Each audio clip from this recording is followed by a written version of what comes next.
Hey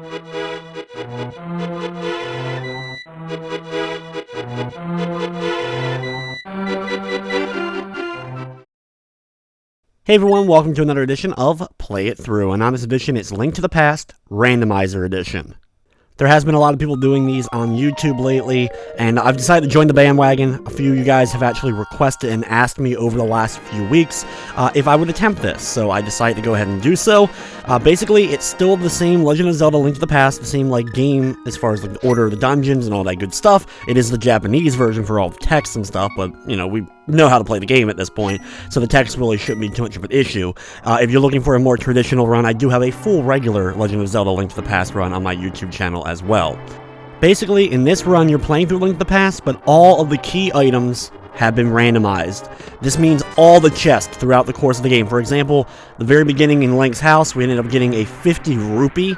It could have been anything there, though. Like, any of the items could have been in that location.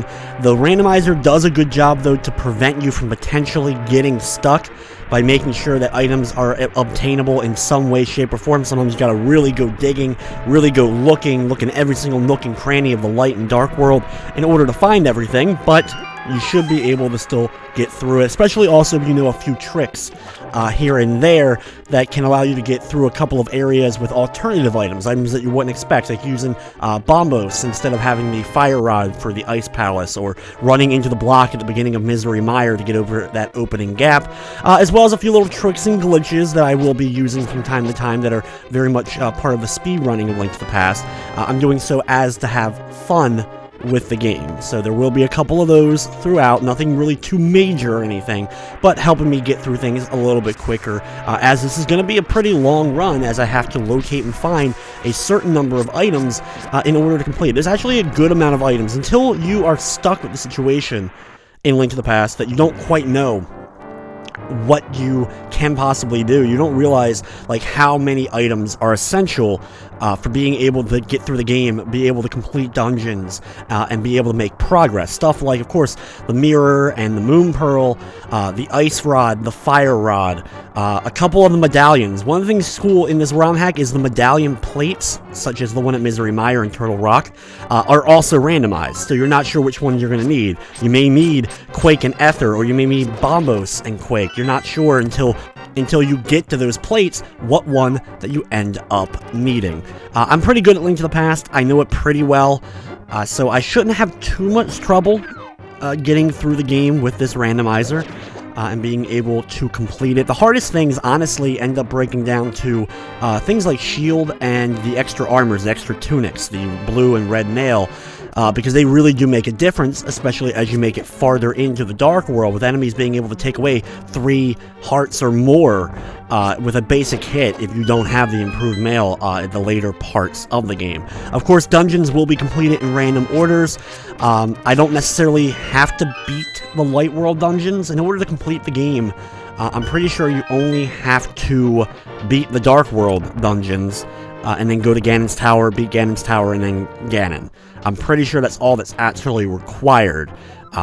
We will be beating as many dungeons as I can, or what I'll need to. I'll probably be going in to most dungeons throughout the course of the game, even ones I don't need to complete, because of course I'm going to need to check them to see if there's items or weapons that are in there, because like I said, everything's randomized. So you may go into the Eastern Palace, and instead of the bow, you may get a heart piece or a rupee, or you could end up getting one of the other key items, like the hook shot. So I'm going to do a lot of searching, a lot of checking around, and hopefully slowly but surely we'll be able to deduce what we need and what we, where we have to go and where we don't have to check in order to get through. I'm not going to 100% it. I'm not going to be getting every single heart piece. I will be getting every item, though, that is essential, of course, to beating the game. That is my goal. It's just get those items and, of course, beat Ganon at the end of the game. Those are basically my only 2 goals through the course of this run. Everything else is kind of just optional. So everything that's required to beat the game, plus Ganon, of course, and that's what we're aiming for. So, of course, we've gone into the very first dungeon of the game, Hyrule Castle, and gone and gotten Princess Zelda, and now making my way back through the palace, and of course going back to the top floor and then going through the whole other area to the sanctuary. There's also been a few other changes to make this run a little bit different or easier. The old man on the mountain, not only does he replenish your hearts, but he will also give you full magic as well. The sanctuary priest guy, he no longer dies at the end, like when you pull the Master Sword, which we may not even get the Master Sword. Because it's something that's not actually required to beat the game, because you can actually go from level 1 sword to the level 3 and 4 swords without ever getting the Master Sword, which is one of those weird things. It doesn't make any sense, but you can temper the very basic sword you get from your uncle and actually turn it into the red sword, the level 3 sword. So more than likely we won't even be getting the Master Sword throughout the course of the run. I know also Ganon has been changed up a little bit. He no longer throws out those blue sparkly particles that like break apart into like a spread shot.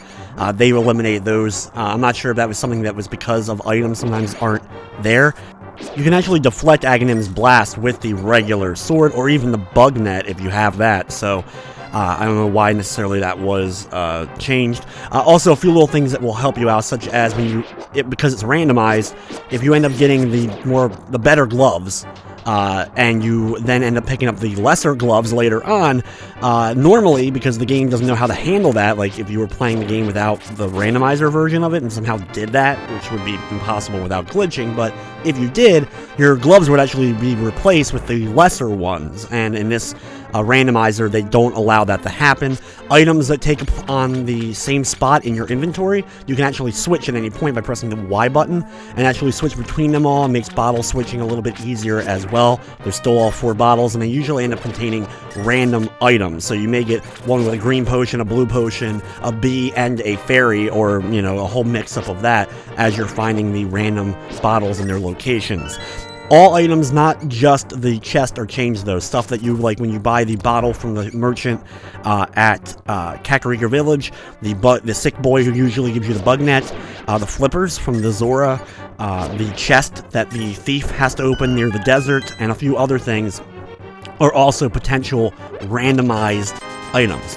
Thankfully, I got bombs already, so I can come in here and look at the 3 items I get. I'm able to get some rupees, which rupees are up to you can get up to 9,999 in this ROM hack, though not necessarily something you'll need in the end. But I also, more importantly, got the lamp and already have the flippers.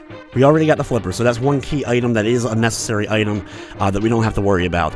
And having the lamp will also allow us to do a few things, since we can now light any of the torches that are needed, as of course there is a few of those. But we will, of course, also need to get the fire rod as we make it a little bit farther in. Making it to this part, of course, we're going to pull the switch on the right side, open the door, and head in to the sanctuary for the scene. I always like killing the rats.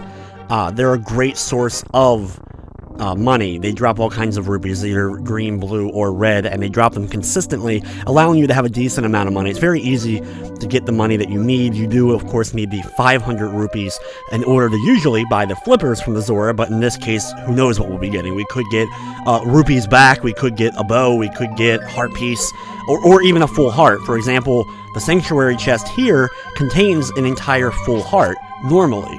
But in this run, it's a singular rupee. 1 green rupee is all that we end up getting from that. So now that we're outside and the world is open to us, we can kind of begin hunting down the items. It's going to be a lot of searching and looking to try to find key items. At least something that I need in order to progress in a dungeon. It could be the bow, which I need to do the Eastern Palace. It could be a fire rod, which I need to beat the Skull Woods dungeon in the Dark World. Of course, I need the Moon Pearl, the Mirror, as well as a few other things. So we'll head to Kakariko Village. There's, of course, a huge supply of random items, as long as you have bombs going in. That's, of course, the key thing. You can buy bombs if need be, but there's a lot of chests in here, including this one that has a singular arrow.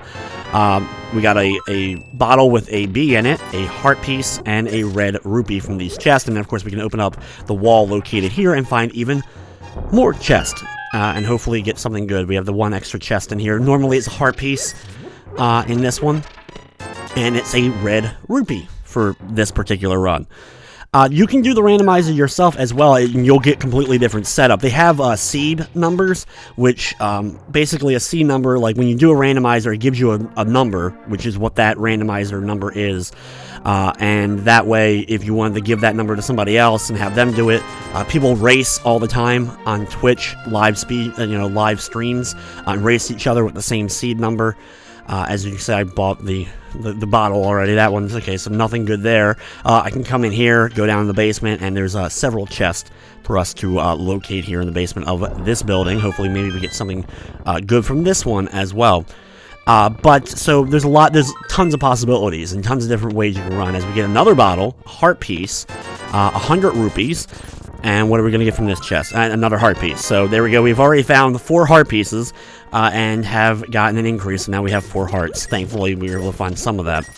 Of course, if you're interested in doing a randomizer run of your own, just search a link to the Past Randomizer. You'll find it right away. And boom, already we got the fire rod, one of the key items needed that is necessary in order to beat the game. You have to have the fire rod. So that's a good one that we've already gotten now. That's one less.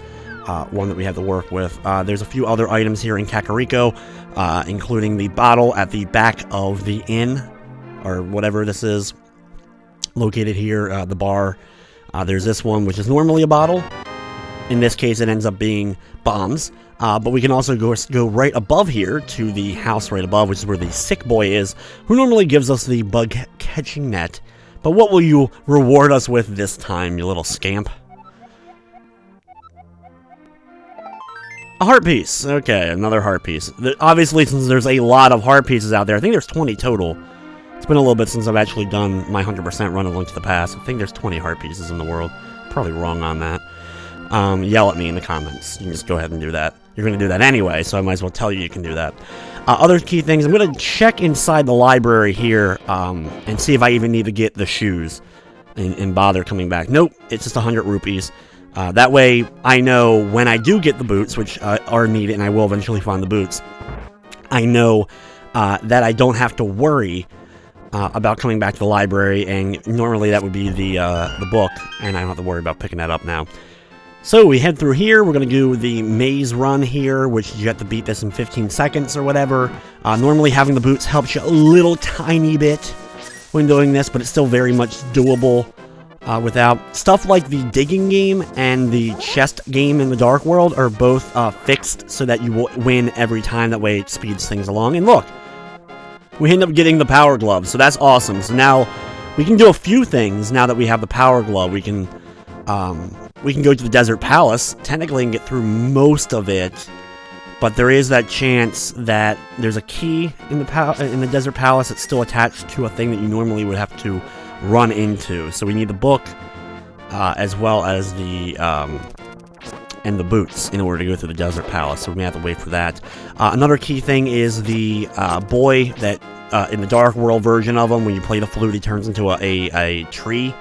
That doesn't happen in the randomizer. This way you don't get locked out of getting his item. Normally he gives you the shovel, then you go to the light world, dig for the ocarina, and then go back to the dark world. You can play it in front of him. He'll, as his last request, and turn into a tree.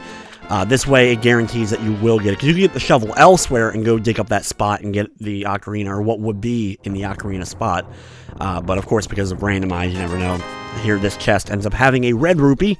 Even though we'll have to do this again later on in the game, once we actually want to complete the Swamp Palace, we might as well go ahead and pull the switch and get rid of the water and see, instead of a heart piece, which would normally be there, we'll find out what we end up getting instead. It could be anything, so that's why we might as well check it now, just in case it's something that could actually be useful to this run. And in this case, it's just a red rupee. Always beautiful to get just a beautiful, luscious red rupee where we could have gotten something useful. Now let's head over to the right, and there's as I get hit. Wow, what timing on that arrow. Good timing on that arrow shot, my friend. We'll head up here, open up this cave, and inside we'll be able to grab some more potential randomness and see what we can get. Now this is a little bit difficult because you do have to kill these guys, but I have a little bit of magic. I don't think I can use the fire rod really, maybe one shot. So let's pull out the bee first and use that. Yay! The bee actually killed something.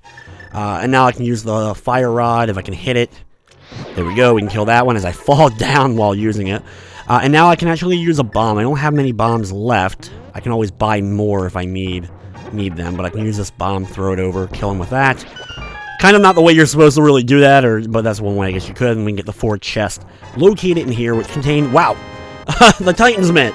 We found the Power Glove and the Titan's Mint, the Bug Net, ooh, and the Magic Powder of all things, which the Magic Powder in reality is only good for a couple of things. Number one, where the smithies are, the blacksmiths, that cave there is where you can find the magic reducer, where you get like cursed or whatever, but it ends up reducing the amount of magic that you end up using, either 1/2 or 1/3. As well as you can always use the magic powder on the skulls and the bubbles or whatever, and use that and turn them into fairies, and be able to get your health back easily, especially in later dungeons when there's plenty of those annoying little guys. We can come over here, lift up this big old rock, head down here real quick. Okay, this is the thief guy. Okay, never mind. So this one, there's some stuff here if I wanted it, but never mind. Nothing really of importance. Just a few extra rupees. I can slice him, cut him for wasting my time. And now I can blow up the wall right above me. This is normally where the ice rod would be located, but of course, I can find out what we're gonna get instead. Instead of the ice rod, what does the game decide to put here in this nice little chilly ice cave? 10 arrows. Beautiful. Absolutely beautiful. Now, instead of running all the way back, it'll take some time. I'm just going to do a save and quit. Now, this technically counts as a death because of the way the game codes games play. Normally, either dying or saving and quitting counts as a death, but I'm just going to do it anyway. I'll do it anytime until I end up getting the ocarina. I'll use that a little bit just so I can kind of speed movements along a little bit. We'll go back to the sanctuary and continue along our path from there. Probably a good idea to actually head the Death Mountain. I can actually go there already because I have the mitt, the Power Glove, and the Titan's Mitt. I could get into Death Mountain and do a little exploration, get the item from the old man. Unfortunately, I do not have the Moon Pearl, so we're going to have to probably come back to Death Mountain probably several times throughout the course of the game to find the other caves and items, but who knows, maybe we'll get lucky, maybe the old man will give me the Moon Pearl, or the mirror, either one. I still need to get both of them. Also, normally in the game, if you transport to the Dark World before beating Aghanim and without getting the mirror, you're stuck in the Dark World if you save and quit. But thankfully in this ROM hack, if you make it to the Dark World and you're still in bunny form, no mirror, whatever it may be, you can actually save and quit and you'll start back in the Light World. So that's a nice little fail-safe that the creators of the randomizer put in as well to help you out.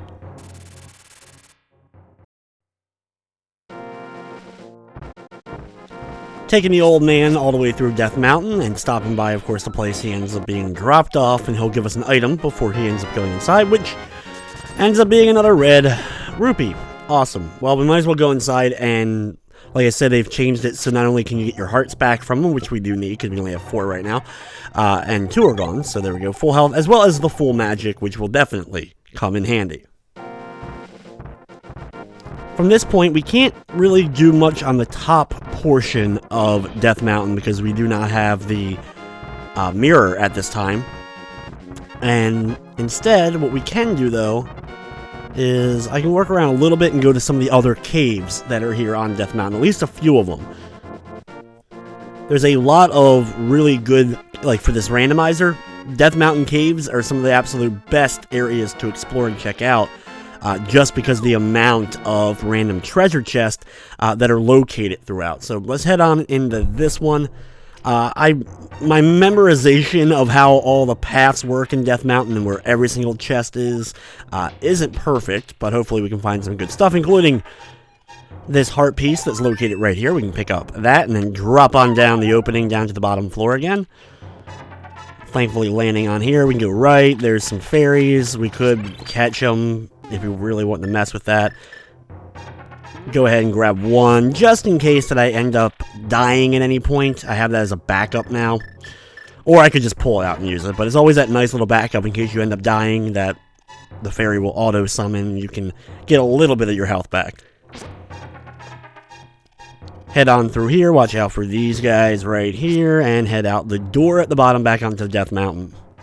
Now, unfortunately, in order to really continue, I do need the hook shot. I can't go to the right side of Death Mountain without having the hook shot, and I can't go up without the mirror, so let's just head on through. Let's go to another save and quit, and we will head on back now. We'll go back to my house, or Link's house, and start up from there, and continue the little search here for some of the extra stuff.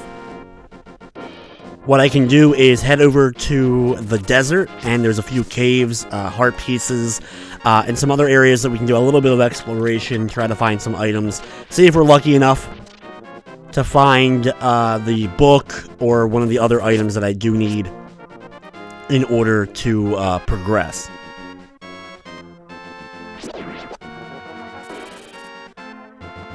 Down here we can lift up this rock. I know it's another one of those thief caves, I think, or whatever. Yeah, so not really anything we can get. We can grab some extra rupees from the various different jars here. Thankfully I have enough money now. I can also go to the Zora Falls. I can get the what would be the flippers, as well as I can get there's that heart piece normally at the waterfall, and I can get whatever that may be. In the desert, let's head on up a little bit. There's that cave located at the top here. Normally, inside here you go through and you'll end up getting a piece of heart, but we can find out what we're going to get during this run. Old sage guy, let's bomb the wall down to the south. And what do we get? Oh, the book. Well, there we go. Now we have the book. So now we can actually go inside of the Desert Palace. I don't know if I'll be able to complete it or not, because I think, unfortunately, without having the boots, I won't be able to open one of the doors, the locked doors. But what I can do is I can go there and I can actually check and get whatever the key weapon item would be.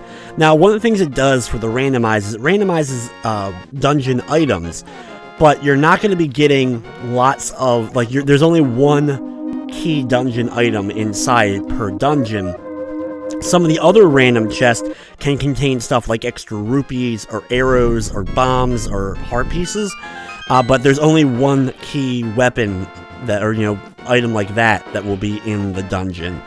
The other chests are then mixed around for the little keys, as well as the giant key, compass, and the map. So let's head inside the Desert Palace. Even though we won't be able to beat it, which, like I said before, is not a necessary thing to actually beat the game. You only have to beat the Dark World dungeons. But what we can do is we can go in here and get this chest by lighting the...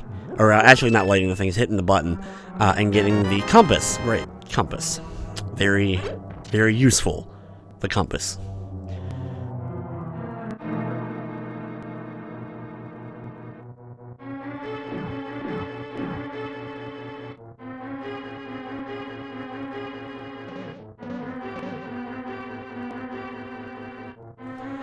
Once over here, let's head on down. There's a couple of rooms I can check for some keys that I can kind of use to progress a little bit.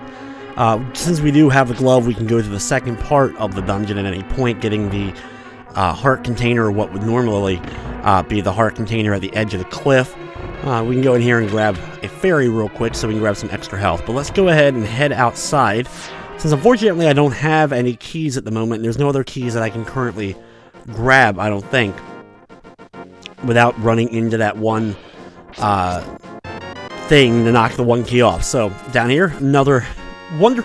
So many of my heart pieces have been replaced with red rupees in this run.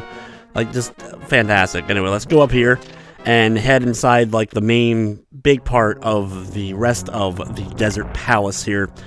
And what we can do is, in here, we can grab a key, and instead of going to the door up top and unlocking it, instead we'll take this key and head back into the other part of the dungeon and go into the room that normally would end up actually containing the big key. Maybe it has the big key, and that way we can open the big chest and maybe get the dungeon item. Because at least if I can get the dungeon item, then at least I know what this dungeon had. And that way I don't have to worry about coming back. I don't have to beat it later. And we got what was most important out of it.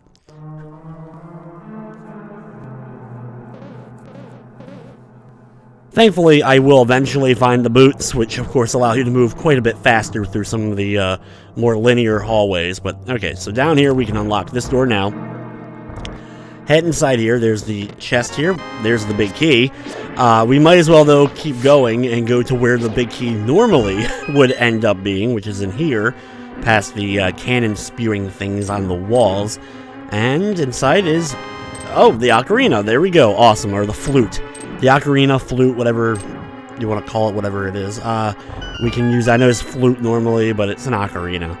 But now we can actually, that's a big thing. Now we don't have to worry about doing the save and quitting. We shouldn't really have to do that too much, if at all, anymore. Now that we have that, we can go back to Kakariko. And have the bird. And the bird can, or the duck is a bird, but it always looked like a duck in some ways to me. But, okay, let's head in here. Open up this door and go to where the big chest is. It's probably going to be the map. There it is, it's the map. So there we go. We got all the items in this dungeon. There's nothing else located here other than, of course, if I want to go ahead and beat the boss. And the bosses still drop heart containers once you complete them. So I could get that benefit if I come back later, but there's so many other hearts, I should have no problem being able to have enough health to be able to complete the game. In fact, I could probably beat the game even with very little health total. Just gotta be a little bit more conservative. But let's head now back through the desert, and we'll head to where Kakariko Village is and use the ocarina and get the bird. And that way we can fly around Hyrule a lot easier. While there still isn't a whole lot opened up to us at this point, I don't have the Moon Pearl or the Mire yet, so those are still out. And I could technically go into the Eastern Palace and search around the Eastern Palace and try to get some of the key items there. And that way, if we're lucky enough to get some of the items we need, we could, from that point, progress at least a little bit. But let's first head all the way back to that wonderful crane statue, whatever, and get the bird.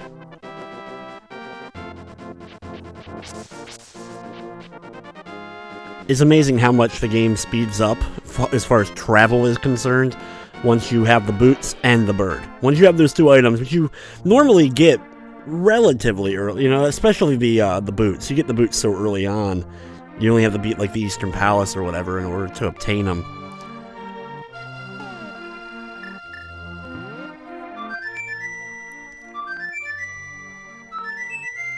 Thankfully, this item doesn't get changed up. That would have been so cruel if the randomizer could somehow make this thing, instead of giving you the bird, it gave you like a red rupee or something. That would just be like ridiculous. And somehow you had to keep searching, you open up a random chest inside of a dungeon, now pops the bird. But, and unfortunately, once you summon the bird, you can't summon him immediately again, as I accidentally summoned the Wrath of the Guards here. But unfortunately, I gotta leave the screen, and now I can summon the bird. And this way we can do a little bit more traveling, a little bit more exploring. Let's head up to this part here where the witch is, and now we can head to the Zora Falls. And I can actually use the waterfall there to get the second shield, even though eventually there's a chance I could find the chest that contains the second shield. Normally you wouldn't be able to go over here, as you see, but since I got the Titan's Mitt, even though I don't have the boots, which is what you would normally use to get over here. It's kind of funny, why wouldn't you have the boots at that point? Like, but we'll get the alternative shield, the second level shield from the waterfall. I don't have the boomerang, so I can't exchange that. But we can travel through here and find out what is going to be worth 500 rupees. Give 500 rupees to the giant Zora and watch me end up getting like a rupee instead, or a heart piece. Like, I won't even get like an item like from this. I'll spend 500 rupees and I'll get a red rupee in return. That's about how good my luck has been thus far with this randomizer. I mean, I'm not having terrible luck. I'm able to still progress without scratching, you know, my head too much to try to like get the brain working to figure out what I need, but still. Okay, Giant Zora, give me something good here. 500 rupees it's gonna cost me. What do we get? Ooh, the cape. Okay, it's not the worst item. It's an item that's not necessary to beat the game. And it's one of two items that actually makes you invincible. The cape is actually, I think, better than the cane of Burna, which makes you invincible as well. You usually get from the spiky cave, and you need... Does that make any sense? The cane of Burna makes you invincible for a period of time, and the cape makes you invisible, thus invincible for a period of time. And without using a lot of jars of health or stuff, or fairy, or whatever it may be, you normally, at least as a kid, I always used the cape to go get the cane of Burna, so when I was doing 100% runs. So if I was doing that, I'm using a cape for invincibility to get a cape, or a cane that gives me invincibility. So you have two items that give you invincibility. I don't know. If someone has a reason for why that, like, maybe there's a history about the cane of Burna and the cape, like maybe there's something special that they do extra that I've never heard of before. But I don't think they do anything outside of just doing that, making you invincible or invisible. And so it's just kind of funny, and neither item is required technically to beat the game. So let's head on over here to where the Eastern Palace is. We can go into the Eastern Palace, and there's a few chests. We can actually get all the chests. We can't beat the Eastern Palace unless we get lucky enough to find the bow and arrow. The bow. We have plenty of arrows. But if we find the bow inside of the Eastern Palace, we can use that to beat it. But without the bow, you wouldn't be able to do it. I feel like that's something also people would forget, that you have to have the bow because of the red version of the Igor enemy, as well as the red version of the Gorias, or Gorayas, however you say their name. But yeah, you need to have the bow in order to beat them. Wow, okay, so the hook shot, the full heart, which is the heart from normally the Sanctuary, and another red rupee. Okay, so with that instead, let's go ahead and actually head back to Death Mountain. We don't even have to go into the Eastern Palace yet. I'll probably come back to the Eastern Palace in case I don't get what I want. But with the hook shot, we can now explore the other part of Death Mountain. Before I do that, though, I know I'm going to need bombs, and since I'm out of bombs, and there's no other use for money in the game other than to play the few mini-games. I don't really think there's much else I have to use money on. I've already bought the bottle and what would be the flippers, or in this case we got the cape.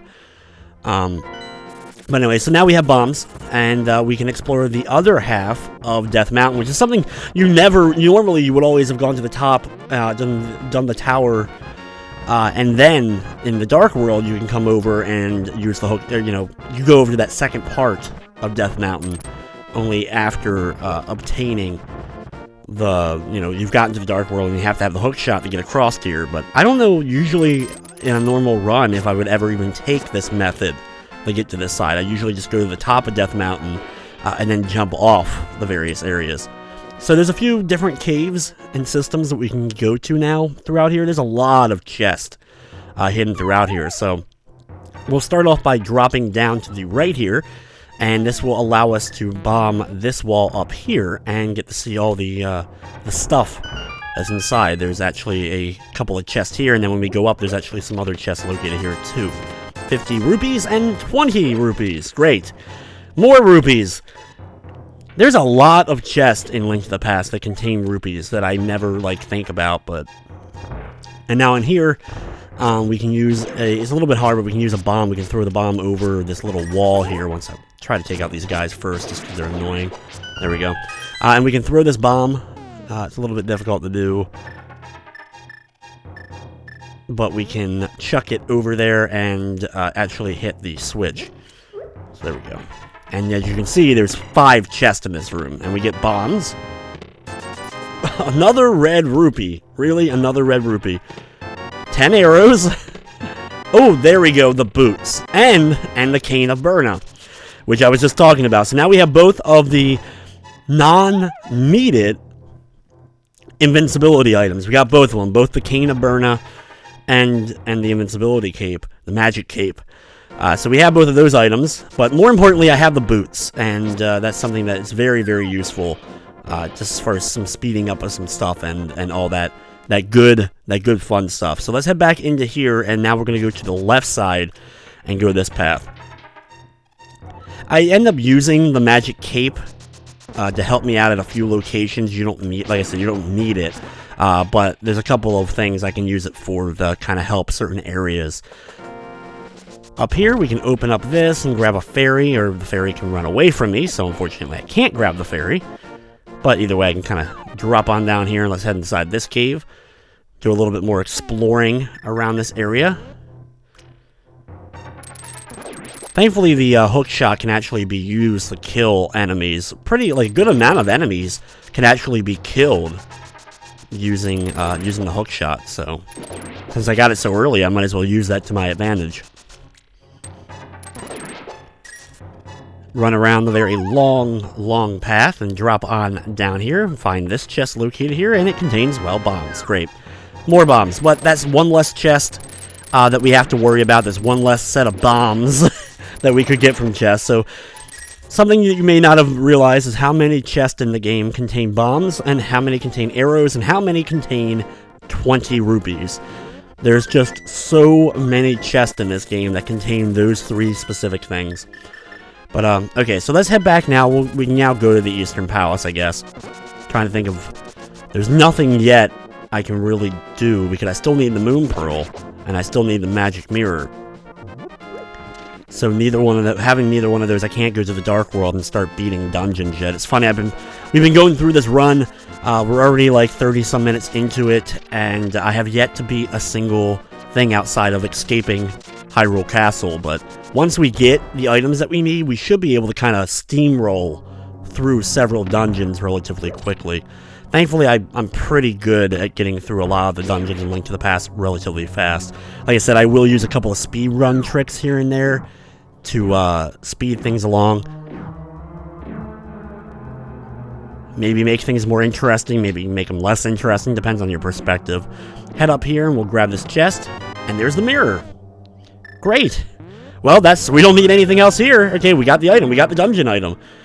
So that means the only other purpose of going through the Eastern Palace would be to get the map and the compass. So, okay, so where can I head now and try to get some more items that are needed, as I'm missing a few. Oh, there's another fairy. That's nice. So I could go... Okay, never mind. I know where we're going to go. Let's head actually to, of all things, let's go back to Kakariko real quick. And I'll head up here. And I can... If I go to the Dark World, even though I'd be a rabbit, I don't know if I'll be able to do anything, though. That's the problem. I do have the mirror, though, so I can get back. Yeah, unfortunately... The rabbit is really useful. It cannot do a single thing of use. It can't pick up rocks, even with the Power Glove or Titan's Mitt. And you can't even pick up bushes as the rabbit. So, yeah, that's not going to work. So where else can I check out? Well, one dungeon we can beat... Okay, I have an idea. What we can do is we can beat, since we have the Magic Cape as well as the Cane of Burna. At least the Magic Cape can do it. I'm not sure if the Cane of Burna can do it. But with the Magic Cape, you can actually bypass the protection field, the guarding field thing here at Hyrule Castle. That normally prevents you from being able to go to the second part of Hyrule Castle to fight Aghanim and then thus to the Dark World, which you normally would do after you get the Master Sword. But if you have the Magic Cape, you can actually use that to bypass this, and we can actually do this. So that's another like the first two dungeons I'll end up beating are escaping Hyrule Castle, which is not even really a full dungeon, and beating the upper portion of Hyrule Castle. And I'm going in with like no health. I have 5 hearts. These guys can do quite a bit of damage to me, but we can use the spin attacks and take out these guys with them. And that way we can kind of play it safe a little bit. I do have some other items, but I don't have the medallions or anything. Medallions, even though they use a lot of magic, can wipe out a good amount of enemies all at once, because you can, of course, hit everything in the room with them. Not something I normally would do, but you could. That's something you can definitely use to help you out. In here, gotta defeat both of these guys and we get that chest to appear. I don't think the chest can really mess me up in here. As long as they're keys, which I think is most of the chest. I'm not sure if there's really anything else. I don't know if they could mess me up. There's no item. We can't really get an item in here. But by beating it, what we can do is, by defeating Ganon and getting to the Dark World, since we have the magic mirror and can come back easily, the tree that's by the lumberjacks, that will actually become destroyable. Like, the only way, like, normally there's lumberjacks are sawing at that tree, and once you go to the Dark World for the first time through this pathway by defeating Ganon, you can then do the charge into the tree, and there's a chest located down there, or what would normally be a heart piece. Maybe it's not a chest, maybe it's just a heart piece. But either way, like, there's a heart piece normally there, so that'll be replaced, and that's an item. That's one more item that I can use, and maybe we'll get lucky. Maybe it'll be the bow, or maybe it'll be the moon pearl, or the ice rod, or something else that I can use. Something that I haven't gotten yet that could help me out. I do have the hook shot, so once I get the moon pearl, I can beat the Swamp Palace. I could beat Thieves Town now. I could beat Dungeon for the Thieves Town, but I don't have the moon pearl to not be a bunny. So that way, that's the only thing preventing me right now from really doing anything, is I gotta find that moon pearl. So hopefully we'll be able to find it sooner rather than later. Defeat both of these guys, and then do more here. Like I said, thankfully you don't need the Master Sword in order to reflect Agonim's attacks. You can use the net, or you can use your level 1 sword of all things. This is always a little bit obnoxious. I gotta defeat some of these guys. Gotta find that one key here. There we go. Defeat them. And we can get through as the little bat. The bat hits me more than the guys with the weaponry. Just the bat. The singular bat guy, whatever. Okay, skip all these guys and head up to the next floor. Once up here, we can push this statue out of the way and head through the door. Thankfully, we don't have to defeat any of those guys, and we can knock this guy. Maybe we can. There we go. Knock him off of this little path and not try to fall off myself. As we head up the staircase and head up to the 7th floor, which is the floor where Ganon is. I always like the little door, like the symbol. I always love that, like those little symbols outside of the boss doors or the boss encounters. I always thought they were pretty cool. Ganon, of course, summons up and transports Zelda into the Dark World and instantly into the crystal located somehow at Turtle Rock. One thing also done in this randomizer is they remove the text after any of the boss encounters, like when you get one of the pendants, or when you get one of the diamonds that have one of the maidens in them. It actually just skips all that. You don't have to do the whole, cutscene and dialogue, which I think is a nice little touch as well. But here we go, we have our fight with Ganon, which, like I said, he can't do the blue move, where it kind of like does that little blue attack and then spreads apart when you end up swinging at it, so it makes the fight really easy. He can still do the lightning, so if he goes to the center top portion of the screen and doesn't end up moving with us as we're moving, that means, of course, he's going to end up unleashing that lightning attack. And here it comes. Thankfully, it's very easy to dodge. And we should probably only have like one more hit, maybe? Maybe 2 more hits left on him before we'll end up beating him. Yeah, probably one more now. And then we will head to the Dark World, even though I'm a rabbit still, and I will not be able to do anything in the Dark World. But this will allow me, like I said, this will open up the lumberjack position. Thankfully, also, we don't get any cutscene here, so let's head on down. There is an item to the right, but I'm not going to bother messing with that. Hopefully, it's not anything important, because I'm just going to go ahead and go down right now. But we can get far down enough. We can use the magic mirror here. Also, the gate between for Hyrule Castle doesn't change into the warp in this version, which I guess is a good thing. I'm not sure really what it ends up benefiting. Let's head back up to Death Mountain. We can kind of go through Death Mountain real quick and get back to where that tree is, where the lumberjacks is. But this is the wrong cave, which I will realize once I get about a few screens in, that this is the wrong cave. And yeah, I actually should have gone up the mountain and through the other path in order to get through. in order to actually get to where I'm trying to go to. So just a small little mistake. Wrong little turn here at Albuquerque. But we can get through here and then head through the right path.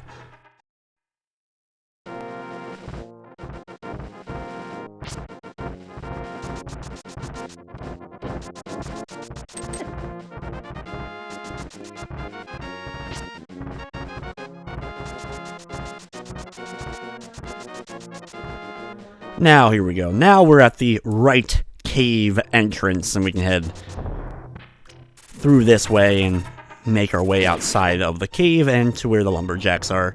Probably could have been easier to go to one of the other markers on the map, but oh well. I chose this path, I stick with this path, and now we can go.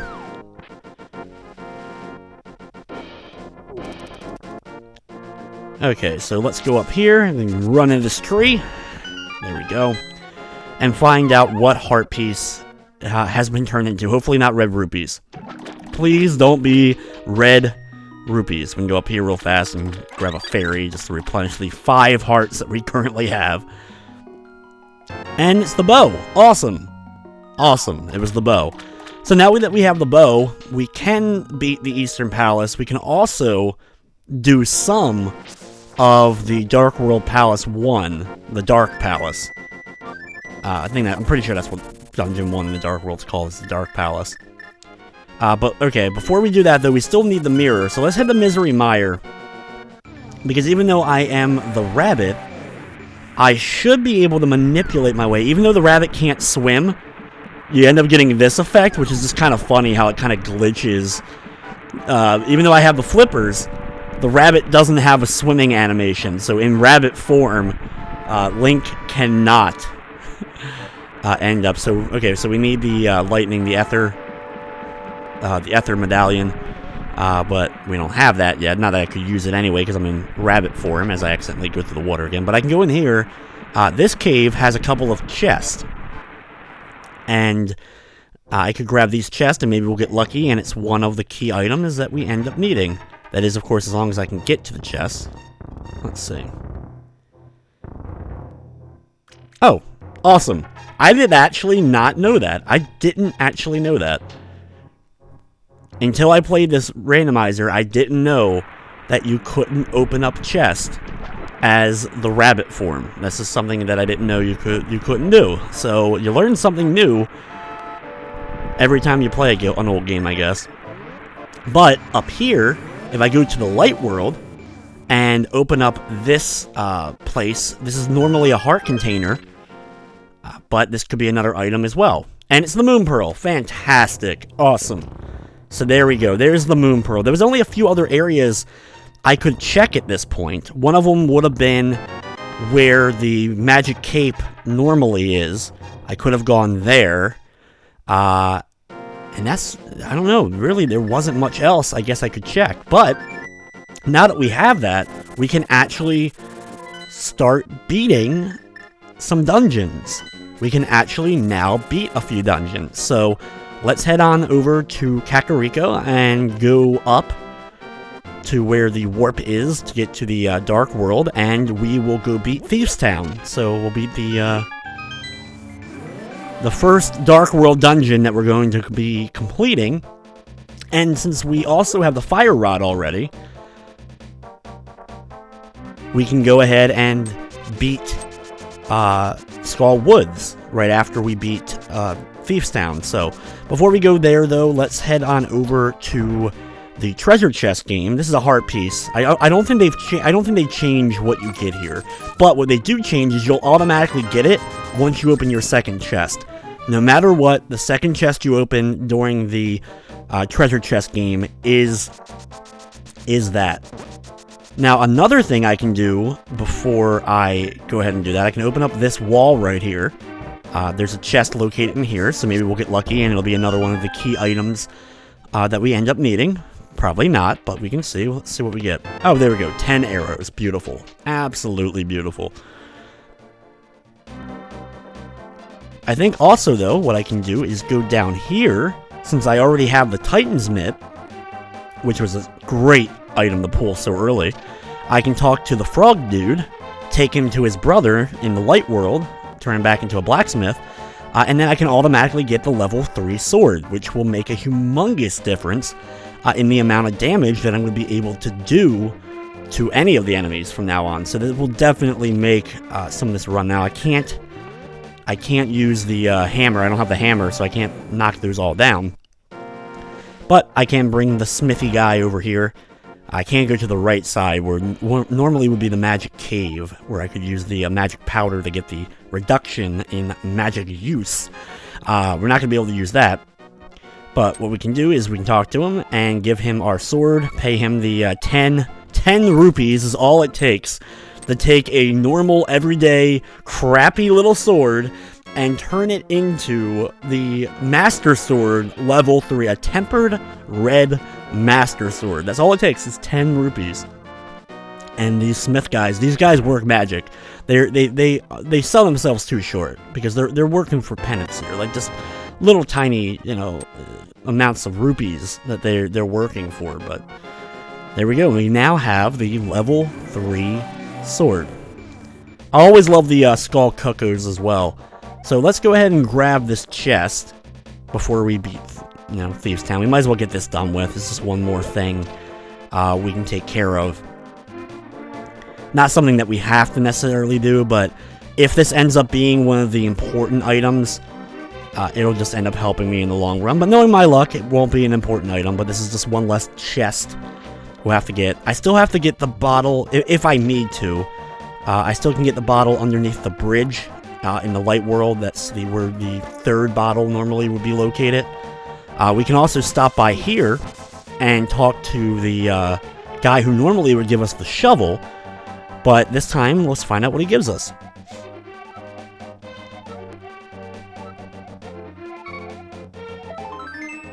He gives us a heart container, which is actually our 4th one, so awesome. So now we actually have 6 hearts, so that's always useful. Replenish the hearts that we currently already have as well, and take the little shortcut here. Watch out for the moblin, of course. Pull this up and head on down to the left and head into where the desert area normally would be. I do have the Master Sword level 3 as well, so I can use the book in order to get the giant gravestones, tablet stones, whatever they're supposed to be. There's another heart piece, so we have that. Let's head now back to the Dark World real fast and head over to the left side, and within this little barrier we can use the magic mirror again. Head to the left and use the book along with the tempered sword, because now it's somehow the Master Sword, because you do need to have the Master Sword and the book in order to activate this. So we can go ahead and activate this, and what do we get? Normally we get Bombos, but that doesn't mean we're getting Bombos here. We instead get the Boomerang. Beautiful. Instead of getting the Bombos medallion, we instead get the Advanced Boomerang. The Advanced Boomerang of all things. I know I was going to go to Thieves Town. Don't worry, we will beat Thieves Town. That's going to happen. I kind of get in a roll of finding items, so we'll head up here to Death Mountain. We can get what normally would be a heart piece here on Death Mountain at the top. We can also use the sword and mirror on the other thing. We don't have to deal with Tower of Hera at the moment. Or the Mountain Tower. Head to the Dark World, see the bully and his friend. Still a heart piece located here. Boom, heart piece. And we can go up here and run across. And what item will we get here? Now, normally we would get the Ether medallion, the lightning bolt one, but instead we get the magic mushroom. Of all items, we end up with the magic mushroom. Wow. Well, might as well use the magic mushroom. Let's head over to the witch's house, spot number 2 here. give her the magic mushroom. Like I said, you can have the items and just switch between any items that's usually on the same inventory spot. So that's cool. So we don't have to like worry about anything. Go one screen away and go inside. And what do we get for the magic mushroom? A red rupee. Beautiful. More red rupees. Great. Fantastic. Okay, now let's go back to Kakariko. There's a couple other things I could do, but let's finally beat a dungeon. We're only an hour into this run almost. An hour into this adventure here with Link. And we have yet to really officially beat a major dungeon. We beat like 2 secondary side dungeons, technically, both the Hyrule Castle ones. I guess they count as I guess one of them counts as a dungeon at least, but haven't gotten any pendants, haven't gotten any of the crystals yet, and we're like an hour in. Let's see what we can do. Let's head into Thieves Town. Thankfully, this is a very easy dungeon.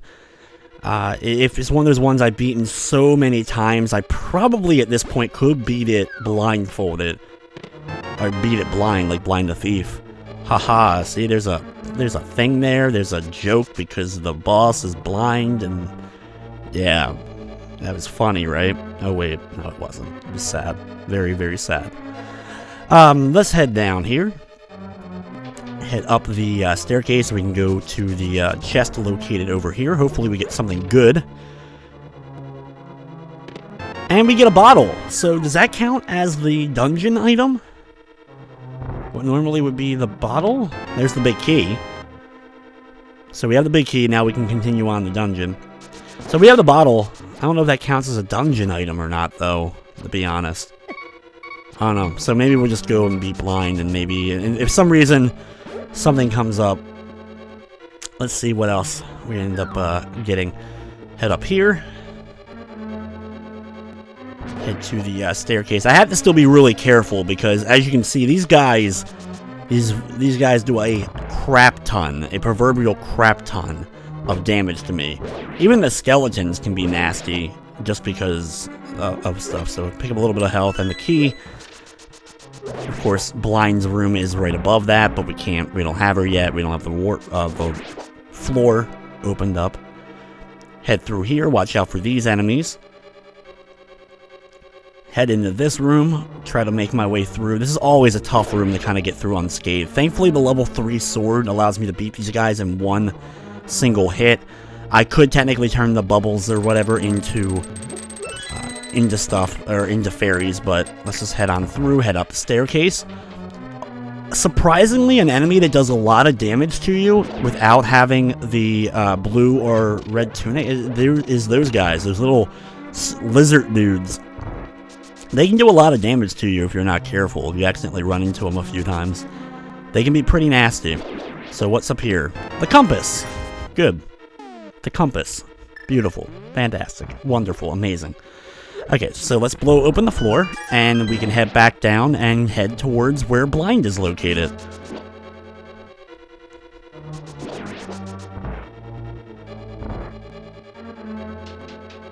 So funny how many times you beat a game. Like, this is probably the Zelda game that I know, even though Ocarina of Time is my personal favorite Legend of Zelda, this is probably the Zelda I've beaten the most, just because I beat it so many times when I was a kid.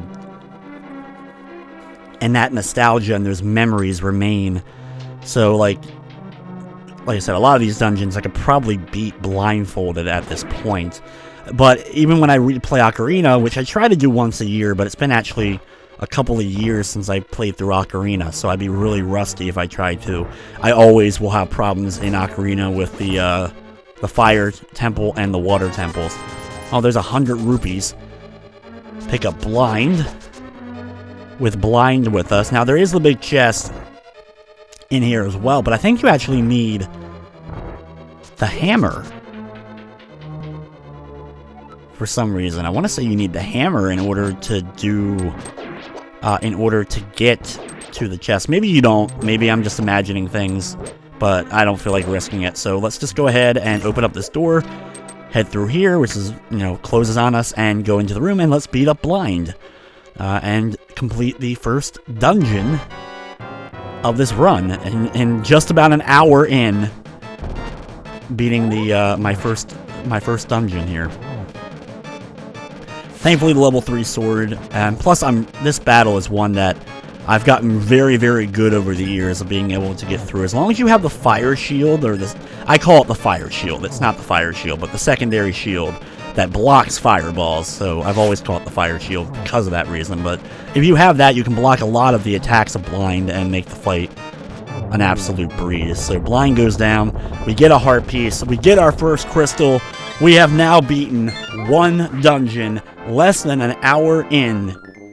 Slightly less than an hour in, we have now beaten the first dungeon of this Link to the Past randomizer.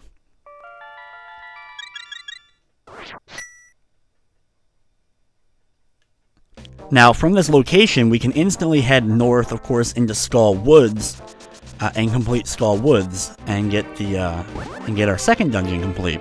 As long as you have the fire rod, you can do this. You do need the fire rod. You can't use the lantern. I don't think you can use the lantern. I don't know if I've ever actually tried, but I'm pretty sure you can't use the lantern. And you can't even use the Bombos medallion, which normally the Bombos medallion will light a lot of enemies on fire, but it doesn't count for that particular thing. Now, the Skull Woods is one of my favorite dungeons just because of the way it's set up. It's very confusing, which, you know, your first-time players are intimidated, I would think. Like, if someone played Link to the Past for the very first time nowadays, would probably be very confused by the whole layout. But head up here, we get a small key.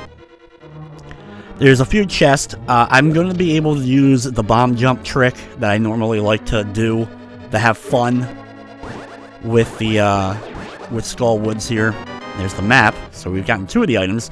Now, instead of heading to the right, I have the 1 key, which I will use, but instead of using that, I'm instead going to head back on down and head through this door here. There's another door I can unlock through this way. At least I'm pretty sure that's where this other one is located. Watch out for the wall masters. Open up this chest. Another small key. So now I have 2 small keys.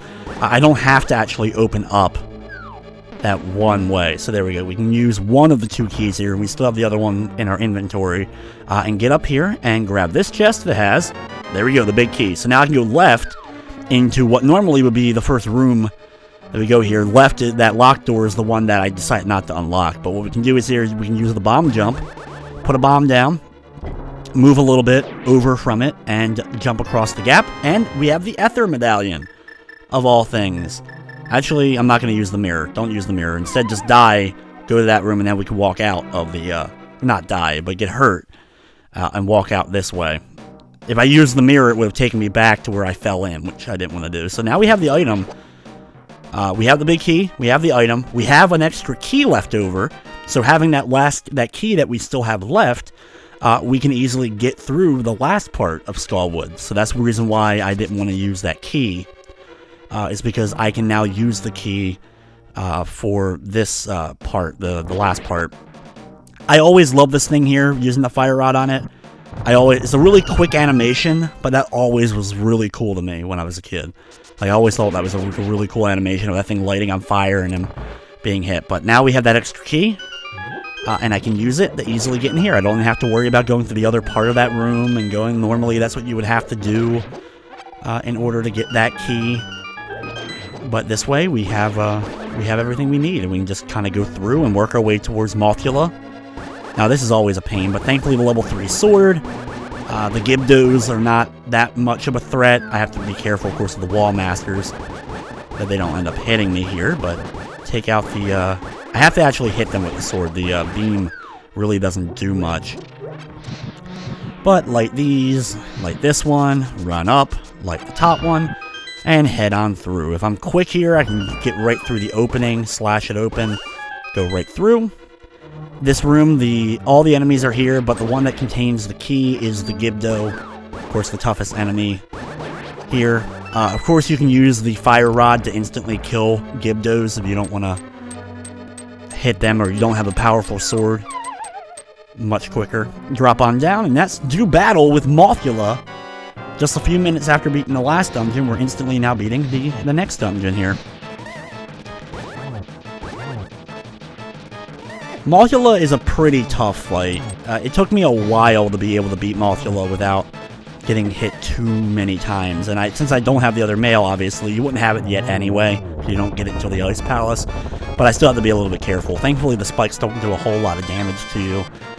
The Fire Rod does a lot of damage to Mothula, but unless you've gone ahead and gotten the reduction in magic use, you're not going to probably have that many shots with the Fire Rod. You can always bring magic potions with you. If you have bottles and want to fill them up and buy the potions, you can bring those in. That's another great strategy, especially your first time through. Carry along, there's like blue potions that fill up health and magic. They're always great to keep along. Now let's head on down here, use the magic mirror. This will put us into Skull Wood, or sorry, the Lost Woods, not Skull Woods. Just got done with Skull Woods. But this way we can kind of get out of here a little bit quicker. I don't think you can't use the ocarina inside of the Lost Woods. It's one of the places the bird cannot go, but yet the bird magically can travel to the Dark World and help you at the top of Ganon's tower at the end of the game. Somehow the bird's able to do that. It can't go through certain areas. Normally you can't use it in the Dark World. But instead of going, we're not going to take this warp. Let's go ahead and what can we do now? We have a few items, so let's go ahead and head over here. And we can grab those couple of chests. I have the Ether Medallion, so I can open up the dungeon here in Misery Mire, as well as grab the extra chest that I couldn't grab a little bit ago because I was still in bunny form. Of course, there's always the ghost located here, aka the enemies that weren't programmed correctly, so they appear as invisible. Knock this out of the way, and we get ourselves, okay, the Cane of Samaria. And getting the Cane of Samaria early on allows you to actually skip a few key things, because a lot of people, once you've completed Link to the Past a bunch, one of the most annoying dungeons to ever redo, like when you're replaying the game, is the Ice Palace. It's one of the toughest, most annoying dungeons. I think in most people's opinion, maybe I'm in a minority here, but I'm pretty sure most people's opinion, if they have to pick the least favorite dungeon as far as the gimmick to it, would be the Ice Palace. But if you have the Cane of Samaria, you can skip a portion of the Ice Palace.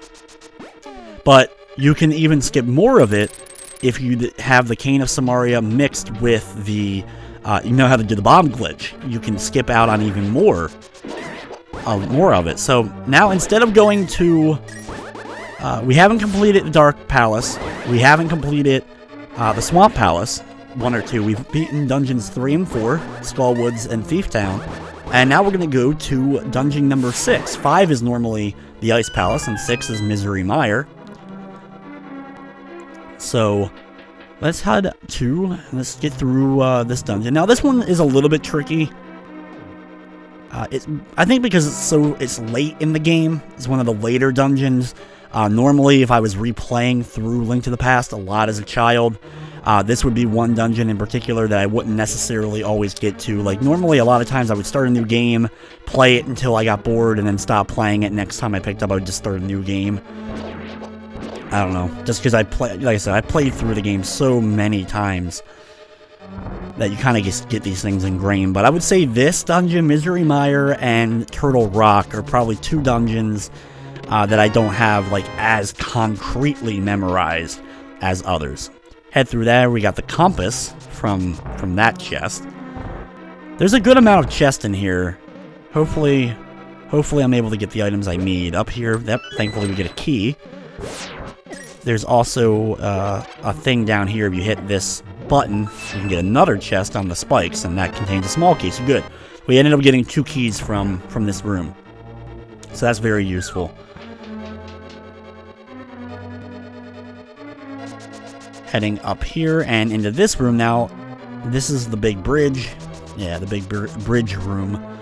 And this takes us into here.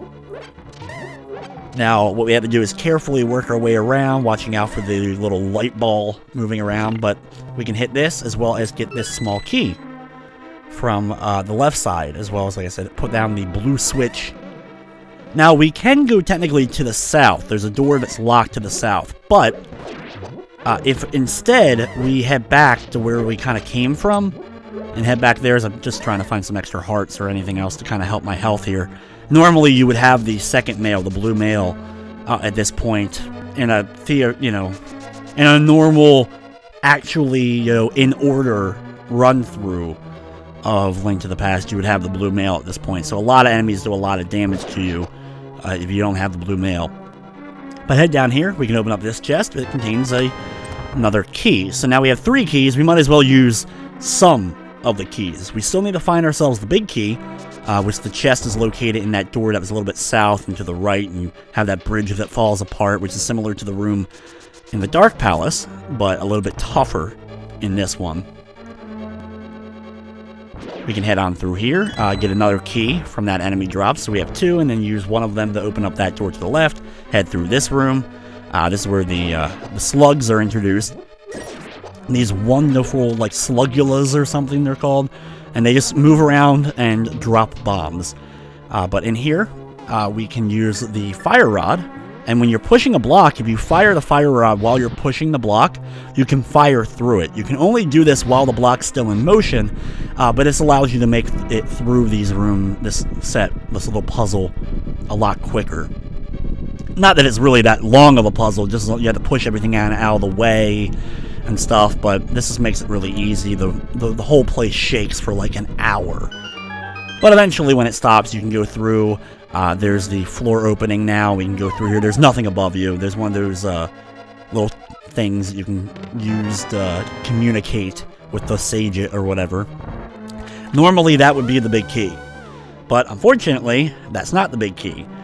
So we're going to have to do a little bit more digging and a little bit more searching to find the location of the big key. Unfortunately, that was not where that location of the big key was. But there's a couple other areas we can check out. We opened up the blue switches here earlier. There's a chest here, which, there we go, has the big key. So now we have that. Let's head on back to where we just were a few moments ago, where there was the big key door. There's only a couple of big key doors throughout this dungeon. We can head back through these rooms and get back to that door. And now, past the Wizrobes up here, we can head through here.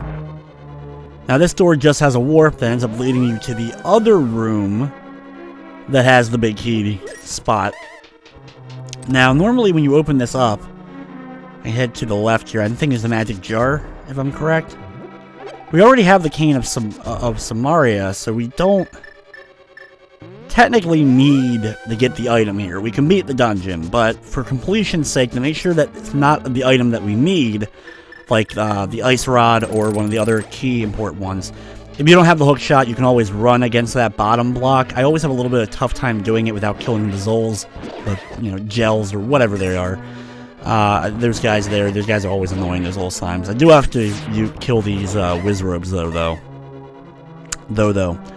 Kill those Wizrobes though. But once they are done, we can open up the door, head on through, and now, like I said, if we go to the right here, this is where the big chest is located. Maybe we'll get lucky. Maybe we'll get something good out of it. Maybe one of the medallions. We're missing the medallions, 2 of them. We're missing the shield, technically. We haven't gotten the other shields. There's the Mire shield and the gold shield, or regular shield. Oh, wow. Out of everything located there, of everything potentially located there, it was just the map. And now I'm kind of disappointed in myself that I wasted that time. But if for some reason I didn't find one of the other items I needed later on, I would have been mad at myself for not checking that chest, because I would have assumed it was there. I would have come all the way back, and then it would have still just been the map, and I would have been extremely frustrated with myself for such an endeavor. So, yeah, let's just go ahead and head through here. We'll head back now, where I just was a few moments ago. Kind of just wasted time, pretty much, is what we ended up doing. But we can go back in here and rush on through. Head down into the lower depths here of the Misery Mire dungeon. To the left here is where you normally you need the Cane of Samaria, which thankfully we have. Normally that's the item here for this dungeon. But we can head on through here. Now, we can lift up this big thing. There's really no point in doing that, but just for fun. Now, in this room is the bouncing spike above, which is always a little bit obnoxious to get through. Have to go to the far left. Now, in this room is a bombable wall to the north part, and by bombing it, we can then go inside. There's one of those crystals that switches the blue and orange thingies, or red thingies. And can head on through to the door to the left. Now, this should be the big light room. Yep, that has all of the slimy guys dropping from the ceiling. There's like there's so many of them in this room. This is actually a really good room if you want to get some of your health back, because you can defeat a lot of those guys. Now, up here, thankfully we have that thing down, and we can enter the boss chamber. Now, this boss is extremely easy with the method that I'm going to use. Using the magical cape, run up and just swing like mad using the level 3 sword. This boss should not even be able to do anything to me. The lightning bolts it fires out can't hit me with the invisible cape. The magic use slows down when like massively attacking and stuff. So, I can just easily defeat this boss. Bounce him off the wall. Done. This boss is done. There we go. Beautiful. Absolutely gorgeous. Just let the rest of my magic run out. And grab myself crystal number 3. Now, technically, I guess there's an item still located in this dungeon. Let's just hope we don't need it. At this point, let's just hope we don't need the item that's in this dungeon. Hopefully it was like a heart piece or something. Maybe I don't know. Okay, so from where we are, let's go ahead and use the magic mirror and head back to the light world. Switch over to the ocarina. And with the items that we do have right now, we can do a couple of things. There is some areas of Death Mountain that we haven't done yet, so let's head to Death Mountain. And we can head to the right side of Death Mountain, go through the portal, actually, to the Dark World on the right side of Death Mountain, which is probably like the least, I don't know, maybe I'm wrong with this, but probably the least used warp in all of Zelda as far as trying to get between the light and the Dark World. I would have to say that the one on this side of Death Mountain is probably the one that's used the least.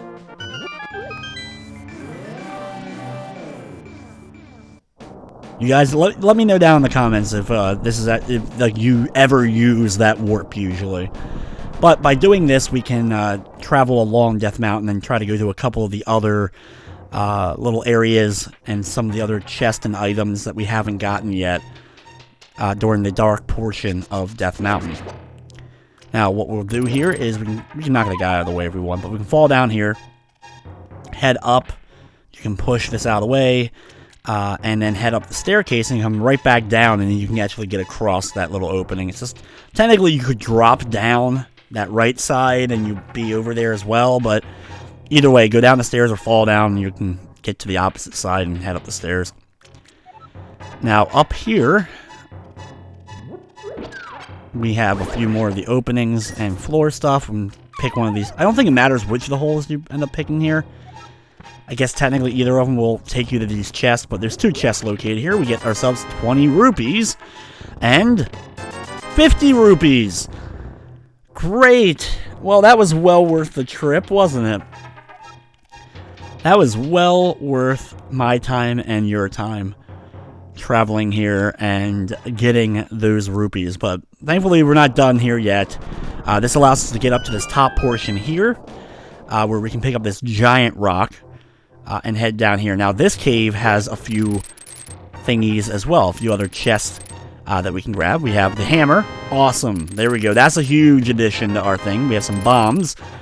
And we get more bombs. Okay, now let's head over. And we can actually drop on down and take the other path here. Like, just a little bit quicker, maybe, than going all the way back around. I don't know if it is or not. And 10 arrows. But the key is we got the hammer. Now with the hammer, we can now go to the spike room, the spike hall. and travel through the Spiky Hall, where normally you would get the Cane of Burna, but since we have the already have that, we'll get something else located there. So let's go ahead and drop on down, head inside this cave, and let's see what we end up getting. Now, unfortunately, I don't have enough magic to get through the entire thing, because you can go through once, but this will be enough to hopefully get me through. I also don't have a whole lot of health, so I have to be very, very careful here. I could have also used the Cane of Burna itself, I guess, to get through some of this, but thankfully there's also hearts on this side, so you can replenish most of the hearts we just lost trying to navigate. But what do we get here? There we go. Awesome. So now we have the Bombos Medallion, as well as the Ether Medallion. The only one we don't have yet is Quake. Might as well go ahead and do a save and quit. This way we can get out of there fast. I'll check this right side now. 300 rupees. I should have just bothered and gotten it earlier when I was still the bunny form. I think I could have gotten here with the bunny form. But whatever. We have the hammer. So now with the hammer in our possession, this opens up a few things to us. We can now do the Dark Palace, aka Palace number 1 of the Dark World. And we have plenty of rupees to pay our good friend Kiki the monkey, who will open up the palace for us. That stupid, over-expensive damn monkey, Kiki, who is just a pain in the butt as I just accidentally go the wrong way here. Usually I don't mess up and go the wrong way during this area, but oh well. Thankfully, also with the level 3 sword, having the hammer, and having some of the other items we have in our inventory, the Dark Palace here should really not be much of a challenge at all. At least it shouldn't be. There we go, there's Kiki. Give him the 10 rupees. And then he's like, oh yeah, 10 rupees and I'll follow you, but once you get to where I need, you have to pay me 100 rupees. It's like, god damn, just really all you're doing is climbing up these statues and hitting a switch for me. Bonk. But there we go. So, once inside the Dark Palace, let's start off by going over to the left side, and we can open this up, watch out for the little mini Helmassar guy, whatever, and head on down the staircase.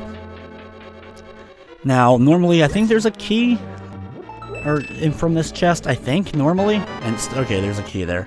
So that's one of them. Now we can go back up the stairs and head to the other side. Now, normally, this is why you need the bow. You have to have the bow in order to do the Dark Palace, is because there is one of the red enemies, the Gorias, on this pathway over here. Like, once you go down this staircase over here, you can go through another little room, and that will lead you to a room with one of those red guys, a couple of the Gorias and the red ones. There we go. I actually can charge that wall. You don't have to use a bomb on it. It's one of the breakable walls that you can also just charge at in order to destroy.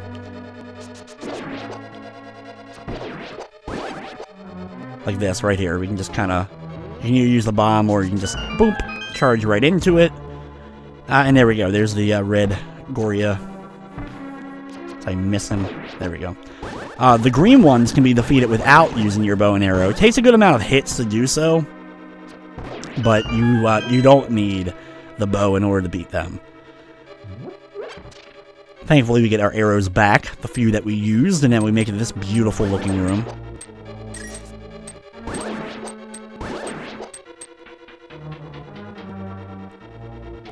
Head up the staircase, and there we go. There is another small key. Great. Now, we can open up the right side here, and I think it's a fairy fountain.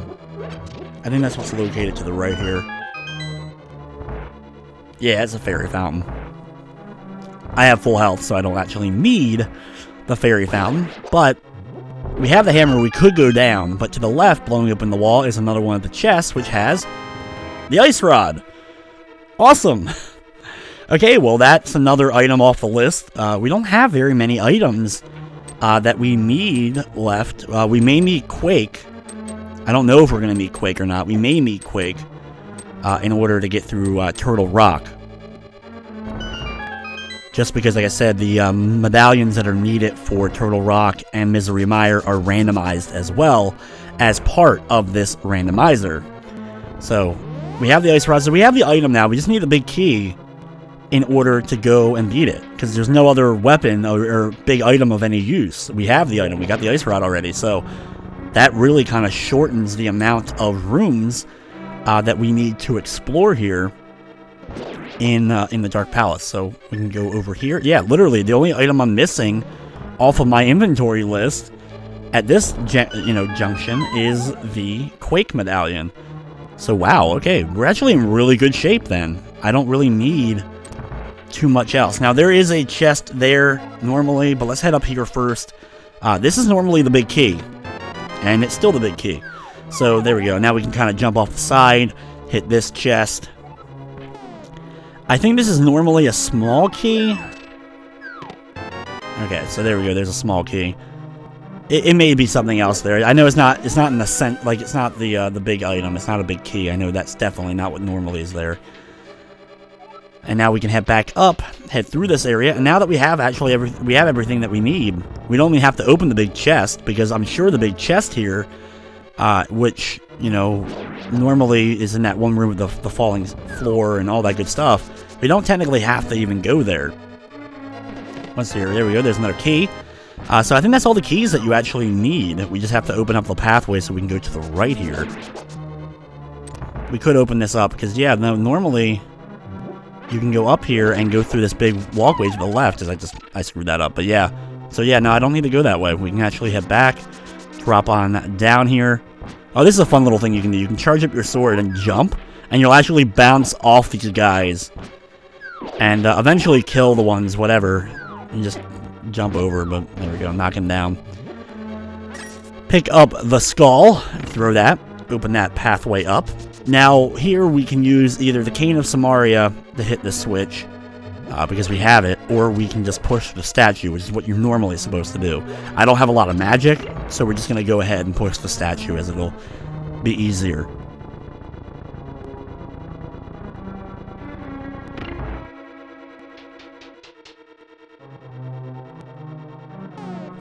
Here's another room where we gotta break out the good old bow and arrow and take out one of the red Gorias.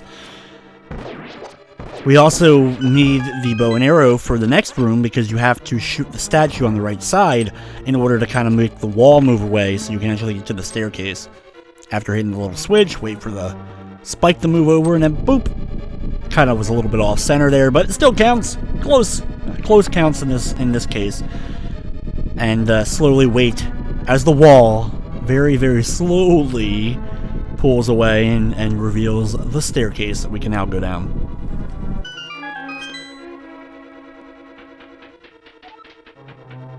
Now, once down here, thankfully we have the hammer, of course, now. We can easily hit this. There is the turtles here that are actually really easy because we have the hammer. Normally, if you hit them with a hammer and then hit them with a hammer again, you instantly beat them. The hammer is actually a very powerful weapon. If you end up having, like, the hammer and you haven't upgraded your sword, you can actually use it to defeat quite a lot of the enemies for the early portion of the Dark World by just having that hammer. So, this is one of those things you probably don't really think about too much, but yeah, the hammer does a lot of damage. But with the level 3 sword, we easily still defeat all the turtles quite easily. Once we flip them, one little swipe with the sword is able to get rid of them. Push this out of the way. This takes us to this long hallway with a couple more turtles and stuff.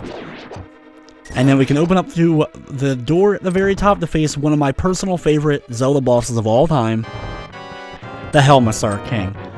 I've always loved this guy. I thought he was one of the coolest looking designs. I love the whole gimmick of hitting him with the hammer and breaking his mask. Though as a kid, I thought you could only break it with bombs. Because I just, for whatever reason, even though you get the hammer in the dungeon, I was pretty young when Link to the Past first came out, I figured out that bombs could damage the mask, but I actually didn't realize that the hammer could until a little bit later on, until a few years later. I was like, oh, the hammer works as well, because I was always get frustrated coming to the boss fight with only a few bombs, and if I ended up missing a couple of bombs, because, you know, they gotta really time it well to hit the bomb explosions to break the mask, But yeah, so for me as a kid, I always did bomb before using the hammer on them. So now that is 4 of the 7 Dark World dungeons complete. We now have the Swamp Palace, Ice Palace, and of course Turtle Rock are the 3 that we have remaining. Now we actually have everything we need to complete both the Ice Palace and the Swamp Palace. We can do them in either order we want. It doesn't matter which of the 2 we do first. Ice Palace, we're probably going to use another bomb glitch. The jump over the one thing, it just makes things speed up a little bit quicker. We don't need anything else, I don't think, unless, you know, like I said, the Quake Medallion is the only other item, I think, at this point that we could need, and that's not even a guarantee. We could make it to the top of Turtle Rock and be able to use a Bombos or Ether in order to get through that. So, go to the Dark World, head on down to where the Swamp Palace is located, get pretty close. I'm going to have to go back to the Light World, hit the switch, because even though I did this already once, it doesn't stay. That's one of the little annoying things, is like you've done it, like it should just stay. Like even though I did it early on to get the item, it would have been nice if it just stayed. That way it would have been a couple more seconds saved, I guess, as far as the overall run is concerned. But either way, not that big of a deal. Getting through the Swamp Palace, we do have the hook shot, but it can be a little bit difficult, especially with the amount of chest, because I have to kind of remember where every single chest is located here in the Swamp Palace. So start off by heading over to the left here, take out these guys, get the chest, which has a key, thankfully, because you have to have a key to get through the first door. Like I said, the randomizer does a good job at making sure that you can get everything done that is needed. Go ahead and switch over to the bombs, drop that one over here as I walk into the bomb explosion. Good job, me, but there's a chest located here, and it contains the map, so that's one less item that we have to worry about here in the Swamp Palace. Now, down below, one of these right here, there's the key. Grab that and head on through to the door. Now, we need to get another key, so we're going to head on down, open up, or pick up this skull little thing, pick up that key. Now we can go up the stairs here, open up this locked door, and hit the little switch thing and flood this whole area. We can also bomb the wall to the left. I think you can bomb the wall to the left. I'm not even sure if there's anything over there. But more importantly, we can hit this and hit the switch. That's what's actually important.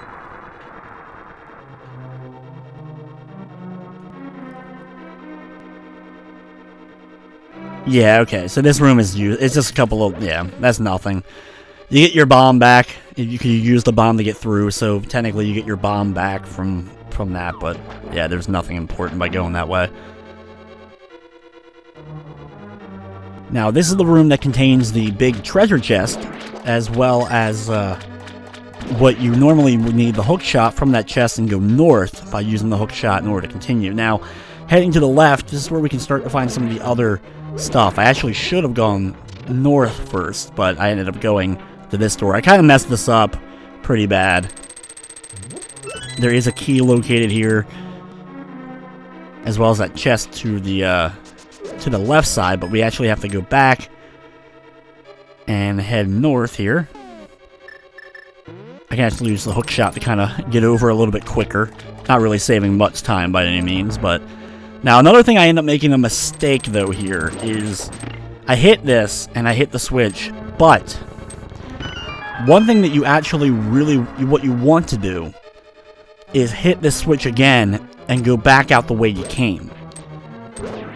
For whatever reason, I forgot to do that. It's just a common mistake that happens, and because I end up doing this, I have to kind of go back around a little bit, so I'll have to come back here in just a little bit in order to then hit that switch again, because in order to get to an item that you had to have done that. Something that I've always usually done, but for whatever reason, I screwed it up here, so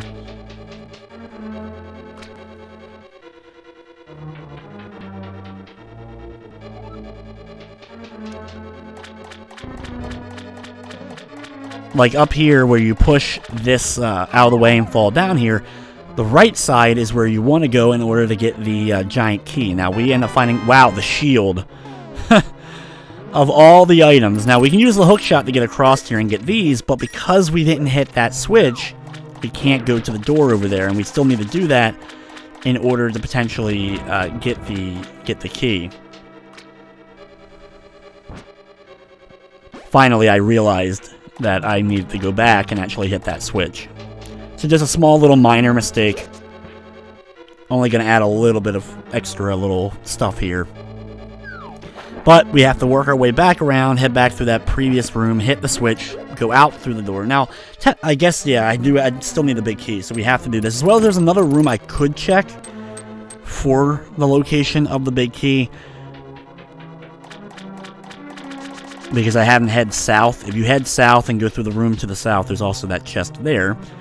But before meeting that, we'll head through this way and back through this room and back up through the stairs and all that good stuff.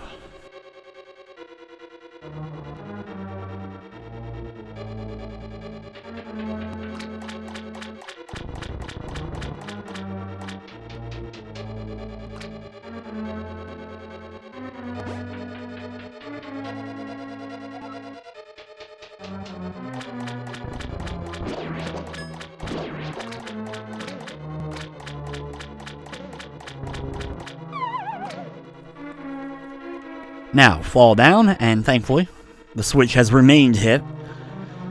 And there's the chest that normally would contain the big key, and in this case is the Quake Medallion. Okay, so, well, that solves that problem. So we got the shield. That's weird. We got the shield, the second level shield, and the item for this dungeon ends up being the Quake Medallion. So I'm actually happy I went through all that whole process to do that, because that is going to be very useful, maybe, for Turtle Rock, but if I don't know. We'll see. But now I have every item. That's it. That's every item. There's a few things I haven't gotten still. There's obviously plenty of heart pieces that I haven't obtained. There is the blue and red mail, the mirror shield, the shovel. Here's a small key. The shovel, and is that it? Is that basically it? Is that everything that I could potentially get that I don't have? I think I have all the bottles, or maybe I don't know if I have every bottle at this juncture. But yeah, no, I think it's just the blue and red mail, the mirror shield, and the shovel. But there we go. There's, oh good, bombs. Great.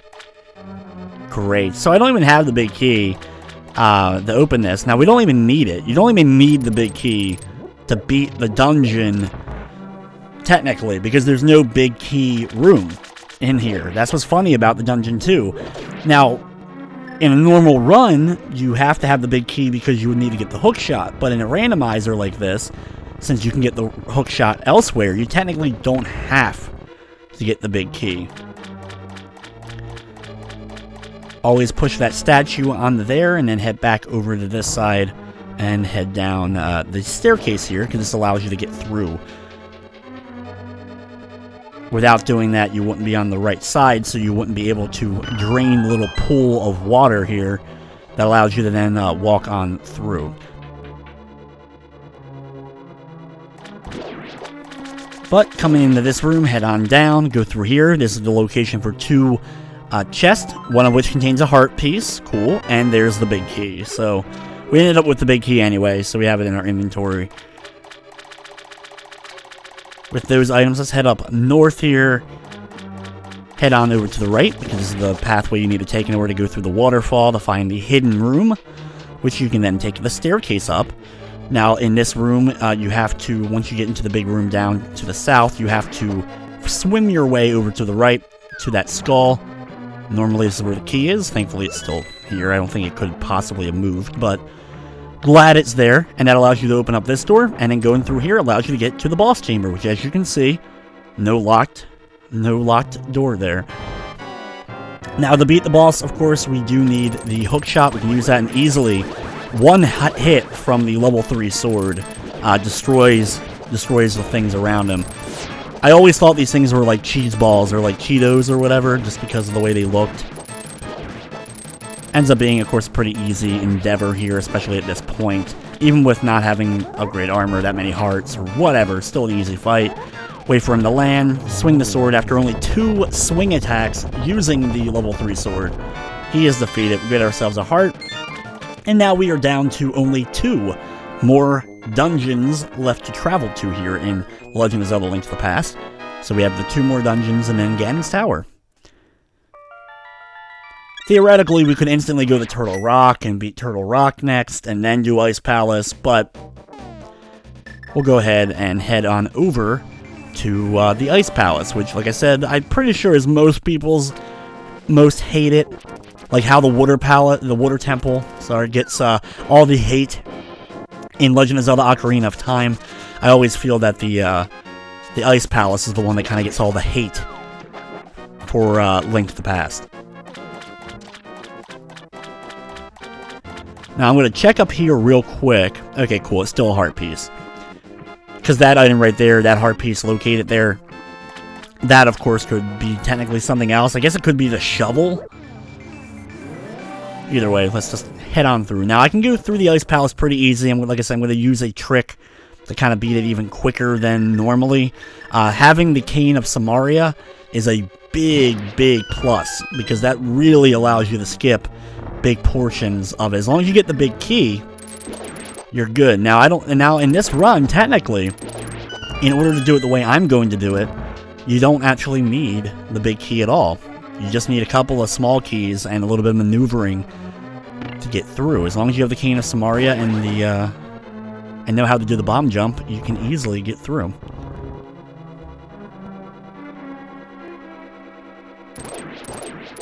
I've always liked using the hook shot on these guys. You could also use the Bombos medallion, take them all out. Usually they do drop, thankfully, magic once you beat them. So even if you use the Bombos medallion, you can easily replenish the amount of magic that you ended up using on everything.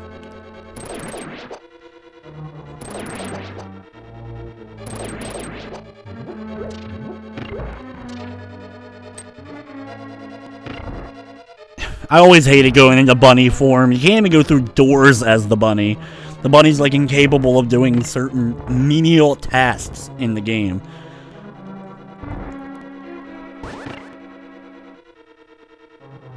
Watch out for these guys. Take them out. Thankfully the beam sword, of course, can hit them. Equip myself the bombs. Throw that over. Go over here and drop off another bomb. And then head through the opening in the floor.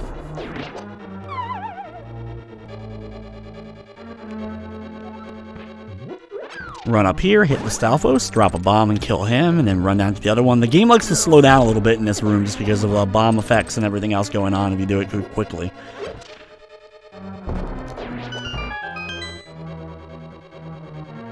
Now this room is always fun trying to get through. Now one of these guys always contains a key that is needed. It's always hard to navigate though just because the wall's moving. It's really easy to bounce off spikes multiple times in a row.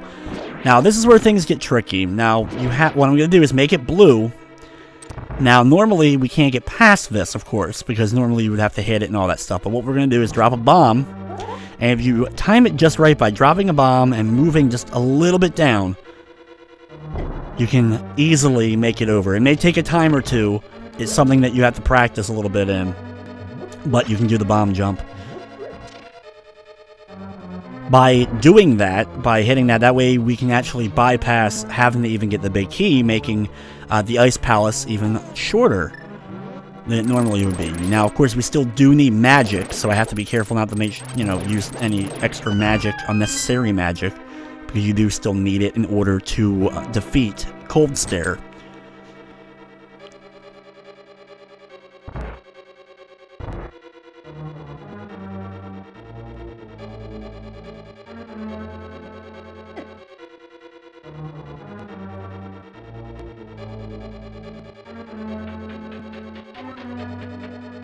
Now this room, normally you bomb the floor, drop on down, the big chest is located to the left. We don't have the key, so we can't get it. There's no sense in worrying about it, though.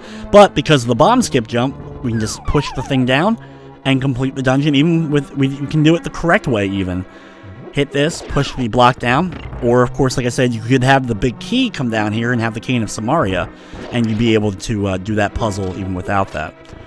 Now we can pull up the statue, of course, use the hammer, and then drop on down to Cold Stairs level, and do battle with the boss. A very annoying boss, mostly because of having to waste all your magic on him. If you have the Fire Rod, of course you need the Fire Rod to hit him.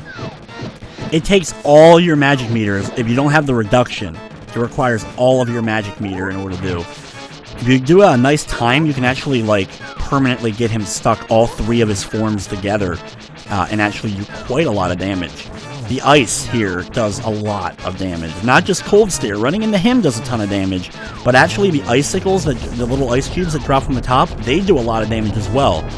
Especially without the upgraded armor that normally you would have at this point. But Cold Stare goes down, grab that heart, grab the diamond, and now we get to move on to Turtle Rock, as we have only one more palace to beat before Ganon's Tower.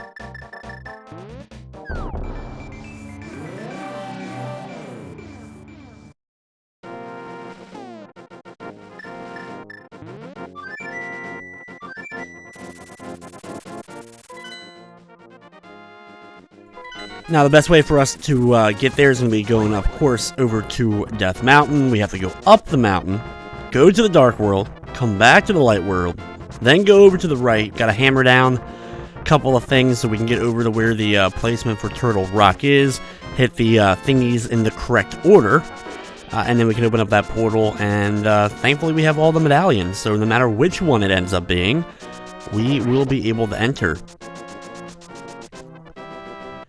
Turtle Rock is one of the most interesting of the dungeon designs as far as Link to the Past is concerned, just because of like the railing system with the that you need the Cane of Samaria to be able to kind of like get on and go through, and there's a lot of weird contraptions that are set up throughout Turtle Rock that it makes it so unconventional. I mean, Skull Woods you have to leave; it's broken up into multiple different parts, but it's the only dungeon where there's that trick where you have to leave the one part of the dungeon. If you go to the Light World, actually, the only way you can get to a certain heart piece is by going to the Light World at a very specific location during the course of it.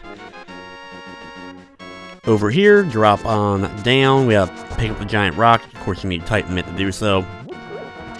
They always put a bunch of fail-safes with the Titan Mitt throughout the course of the game. Hit these in the right order, and go back to the Dark World. Now, which of the... there we go. We actually needed Bombos. Normally, it's Quake. I'm pretty sure it's normally Quake, but for this instance, we actually needed Bombos to blow open the entrance. I also love the entrance to Turtle Rock. It kind of changes into that staircase. The head disappears or whatever. One of those cool little effects, and now we get to go in. I always thought the concept of Turtle Rock was just awesome because, you know, I don't know, of all like the designs, like it's a turtle and it's a dungeon, and that's kind of cool. Like as a kid, that was kind of interesting and cool. Now, to get through this, we don't need to get any of the special item. The special item is normally the Mirror Shield. But you don't have to have the Mirror Shield in order to beat the dungeon. It makes it easier because you can block the beams of light from the eyes that are in the walls. But you don't need it. You can get past it using other methods. I know you can walk backwards a little bit, and that kind of negates it sometimes, I think. Some of that, but usually I just end up using like the magic cape. That usually ends up working well enough. This room's always fun. Time it so I can hit all the switches. And then get back to the entrance point so you can kind of go up.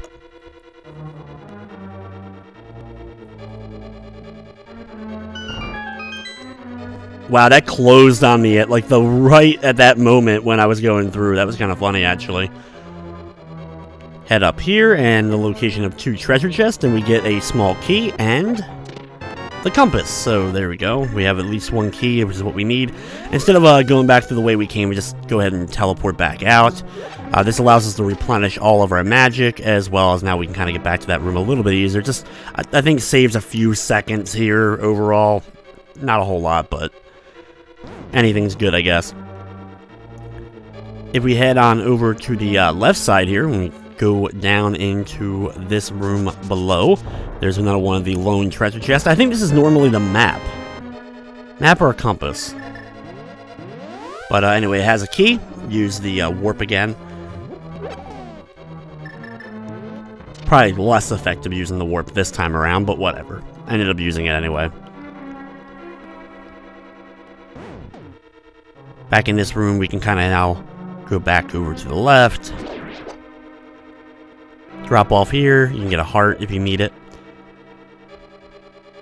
Up here to the left is another one of the items. We don't really need it though. And then we can head on up and open up this door.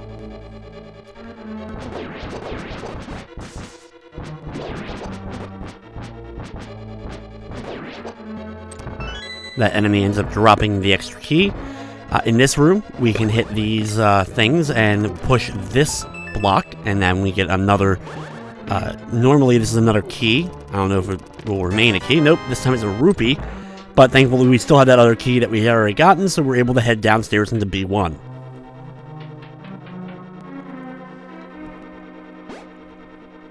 Now, once down into this room, head over to the right side. Watch out for these annoying little guys.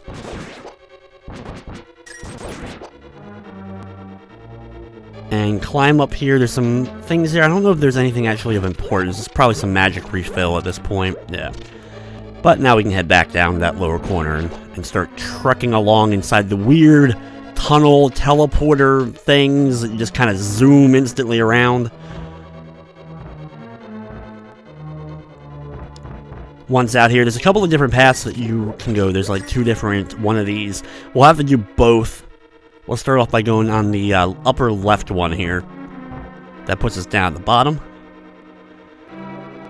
Now in here, we have to take out these guys in order to get the doors to open up. Which, unfortunately, I still only have the base armor, so it's a bit difficult. It's doable. It's definitely doable, but... Now, if we head on down and go left, that's one of the exits outside if we bomb the wall down here. We gotta be careful of the eyeballs. Gotta just blast us with lasers. You can see these lasers do a crap ton of damage. But I don't think what we want to actually do is head actually back, because we need the big key, I think. Because I think if you go to the right room is where the entrance is where you normally would have the big key and get across there with the Cane of Samaria. So... actually head back into this room, and as long as we don't leave, the enemies stay dead, so we won't have to defeat those guys again. If you walked out of the dungeon, everything of course ends up resetting.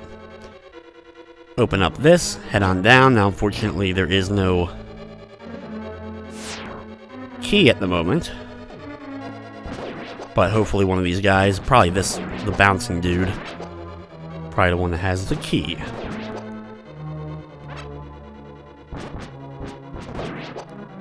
There it is. Now, like I said before, also, if I wanted to, I could use the magic powder and turn these annoying guys into fairies and replenish my health if I had wanted to. Open up that door will take us to the center here, where we find the chest that contains, there we go, the big key. Now, with the big key in our possession, we can head back to the last couple rooms that we already traveled through, and now we can go around outside and get to that big chest. Like I said, normally it's the mirror shield in there. I don't know if we're going to get the mirror shield, or maybe the only things left are the shovel, the blue and red tunic, it could be the blue boomerang. I guess the base boomerang. We never got that. I know that could still appear, or should appear, I guess. That'd be really crappy to get, like, the boomerang. I don't know if it can or not, but I assume the blue boomerang counts as a normal, like, one of the things in the randomizer. Now outside, before we end up going back inside here, we're going to go to the light world and go inside this place here. Now normally this is a place for a heart piece, and the only way you can actually get in here is by the entrance from Turtle Rock and then go into the light world. It's the only way you can actually jump to this platform. You do need a couple of one of many weapons you can use pretty much though at this point to kill these Gorias. And go up here for the heart piece, which in this case is bombs. Great. Perfect. Awesome. Absolutely gorgeous. Couldn't be the blue mail, the red mail, mirror shield, anything of actual use. No, it's bombs. More bombs. Oh well. But back inside the dungeon. Use the cane. Open it up, and it's, wow, even better. Wow, the game really, like, I mean, I have everything I need. But still, it would have been nice to get maybe the blue mail at this point here in the dungeon. But, okay, we can just keep on heading through. We have the boss key, or big key.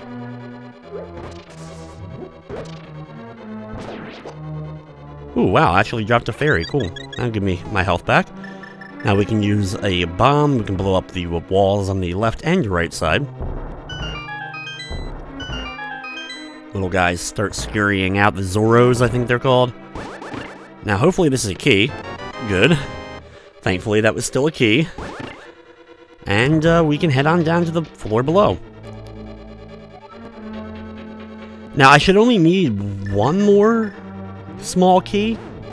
And I still have that big room that has like 4 chests in it. It's hard to get through without having the shield, the mirror shield. But we should be able to handle it. This room has always driven me crazy.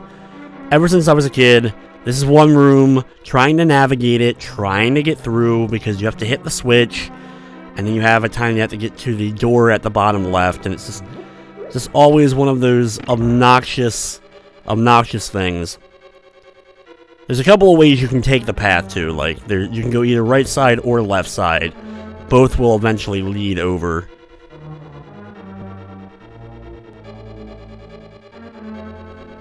There we go. I think I got it. Yeah, there we go. Right path, yes! And we can go through.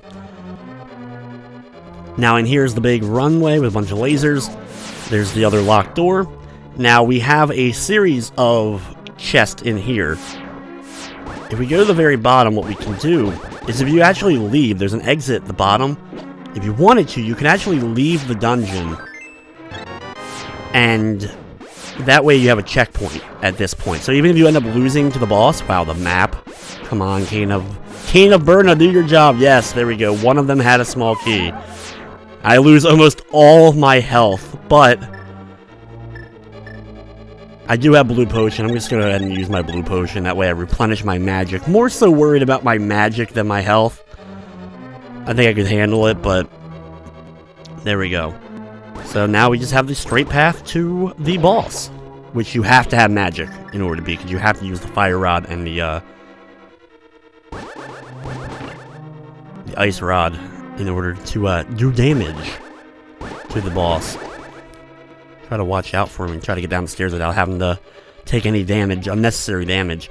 There's always magic here, though, in one of these two things. I think there's always magic right before the boss, so that's always a plus. But time to battle him.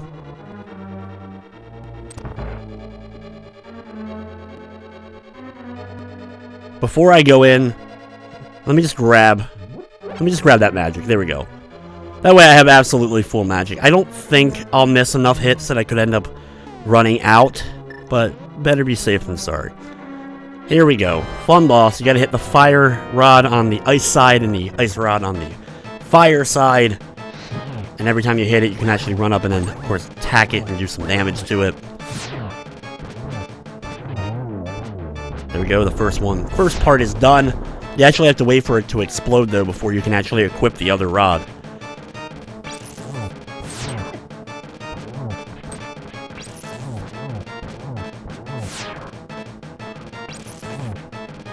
There we go. That one's done, and now it's just time to... Oh, wow, that actually hit me? I have a fairy, so in case I die, I would be brought back because of that, but... Hopefully I can still beat it without that problem. It doesn't take too many hits to beat him. He kind of just moves around the room. It's a little bit sporadic, a little bit difficult sometimes to hit, but... I'm usually pretty good at doing this whole part. There we go. This is also, I think, the only boss in the game that the heart piece doesn't appear where he dies. The heart piece always appears in the center of the room. Most of the other bosses, wherever they ended up dying on screen, is where the heart piece ends up spawning. But there we go. So that's all of the dungeons. We have a decent amount of hearts. There's still plenty of other hearts remaining out in the world of Hyrule, and plenty of places I could check, but we don't need it. It's not a necessity. I've beaten the game 100% multiple times, so now we have everything we need. Let's go ahead and start heading over to Ganon's tower. Now, theoretically, you could also do the giant bomb, the super bomb, and open up the passageway on the Pyramid of Power or whatever it is, and open up that way, and you can go in there with the fairy and throw in the sword. You can also get the special arrows now, the light arrows. You can get those as well now, but you could also get the level 4 sword, which is very helpful, of course. Does a lot more damage, and will help you out with a lot of the regular enemies throughout the course of Ganon's tower, but it's not something that we absolutely need. So, time for Ganon's tower, the last dungeon of the game. Now, this is going to be rather interesting because there is so many chests, like, kind of scattered throughout the course of Ganon's tower. There is, like, a lot of random chests. Have to hit the moles, open that up. Weirdest things ever, there's moles. And pretty much every weapon and item you can possibly use in Link to the Past is used in this dungeon. But up here, key stop, we got some bombs, we got the map, a heart piece, and bombs. So is that 2 sets of bombs and a heart piece? And the great map, the map that is so useful right now. Perfect, like absolutely, I needed that map. Wow, of all the things in there. Oh well, couldn't even get something good, like one thing good.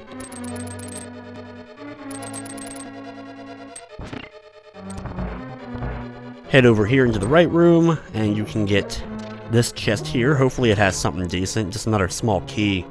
Small key would be useful. Wow, a singular rupee. That's probably the rupee. I know in this dungeon, when you defeat Moldorm for the second time, the snake thing that's normally in the Tower of Hyrule or whatever, a chest magically appears that allows you to get across the gap. And I'm pretty sure you get 1 rupee from that chest. So I'm going to guess that that's what that chest was. Use the Cane of Samara, which I just messed up, but there we go. That should hit it. There we go. Grab the key, put it down again, get in place, and there. Perfect. This room's fun. Lots of spikes that want to kill me.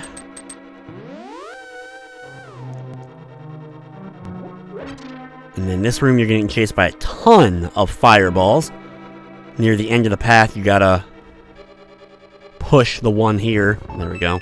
And then hook shot your way over. Hopefully it has a key. Yep.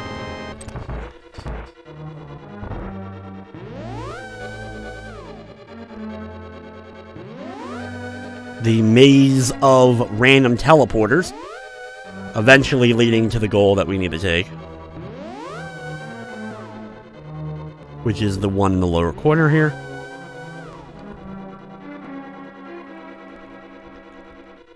Watch out for these guys. And safely make it into the next room. Now, normally while going through this, you have to get the big key, and you get the chest as well after facing off with the... Originally was the Eastern Palace, the Eastern Palace boss. You have to rematch them on the ice floor. Now, for this room, which I know is not the right path, I want to take the bottom one.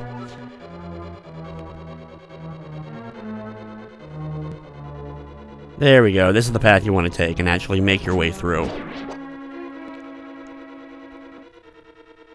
Of course, if you actually light the torch, you can instantly see the floor. And then in here, over to the right side now, I'm not sure what normally is in this chest. I end up getting 100 rupees, great, but by bombing the floor, this takes us to the room with the rematch against the Eastern Palace boss, which ends up leading us to the big key, and then thus the big chest, which normally has the red tunic, the red mail, the increased armor. Go ahead and equip the bow and arrow. If you actually went ahead and got the upgraded light arrows, it actually only takes 1 arrow per hit on one of these guys to destroy them, but without it, it takes 3, which is always fun and enjoyable. Can always be a little bit difficult to hit, mostly because of the ice floor. The ice floor just makes this whole battle really tough. By heading north, we find 3 chests that contain a red rupee, bombs, and the big key. Okay, great. At least we got the big key. That was what was important there, was the big key. For some reason, I found every single bomb chest, I think, in the whole game. Now up here, you push this out of the way. And grab the big chest, which has the mirror shield. Cool. Well, I got the mirror shield. It's not something that's necessary. Doesn't really help me in this dungeon. But now we're going to start heading up.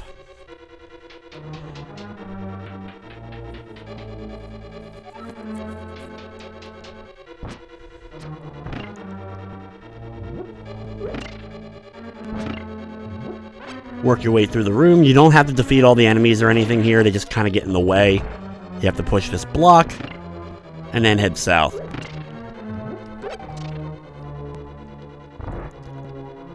In this room, once again, there's a statue that you can push and pull and kind of get in the way if you want to, but your real goal is just to beat the 2 spewing fire Gorias.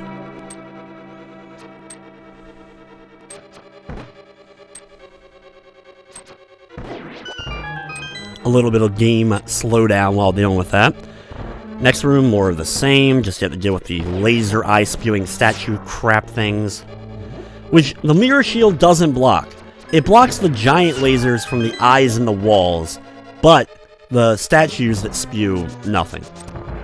That's why you need a big key, so you can actually open up that door, or else you have to go back down to the basement and try to get it. In this room, we have to hit the statues or whatever and go past the Igors at the top. There's a red and green Igor. But our goal is just to hit that little button underneath the skull and then kind of work our way back down, try not to get hit, and make it to the door.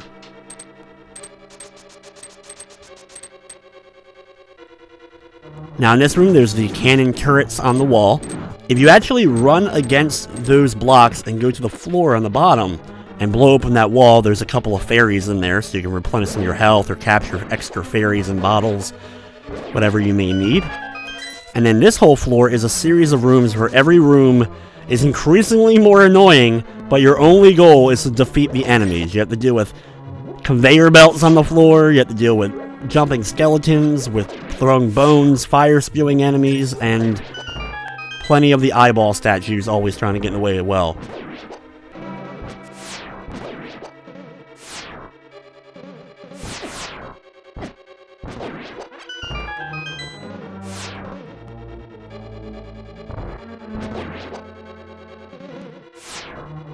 And of course, since I still have the green tunic, just getting hit by any of these guys still does quite a hefty amount of damage. This room I've always hated, because there's like a couple of hearts in the skulls here, but I end up getting hit more by trying to get the little hearts than I do by actually anything else. Now in here, we have to do the rematch against what would normally be the Desert Palace boss. If you have the level 4 sword, I think it's only 2 hits, maybe even 1 hit on these guys. It's probably 2. It's probably 2 hits on each one of these guys. The only thing that makes this battle a little bit more annoying is the fire-spewing statue below, because other than that, it's pretty much the same exact fight from what would have been earlier in the game in the light world.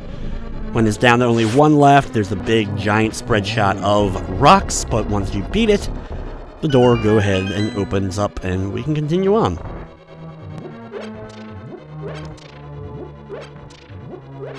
One thing that stings though is every time you die and have to redo like if you died and have to start back at the beginning of the tower, that those bosses, that boss ends up respawning every time. And same with Moldorum or whatever, but I think you can skip him because once the chest has appeared, you can still hook your way over to that. Anyway, this room has 4 of the Whiz Robes. Just gonna have to use Bombos. Instantly defeat him. Of course, I could just run around and easily hit him if I wanted to, but take them all out.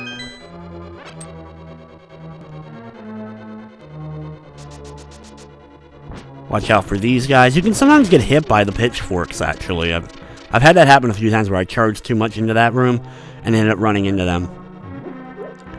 Now for this room, very annoyingly, you have to free all of the statues and then use your fire rod as quickly as possible to hit all 4 of the torches and then open up the door. You gotta kind of rush a little bit. You don't have a whole ton of free time to get down here. Then, once in here,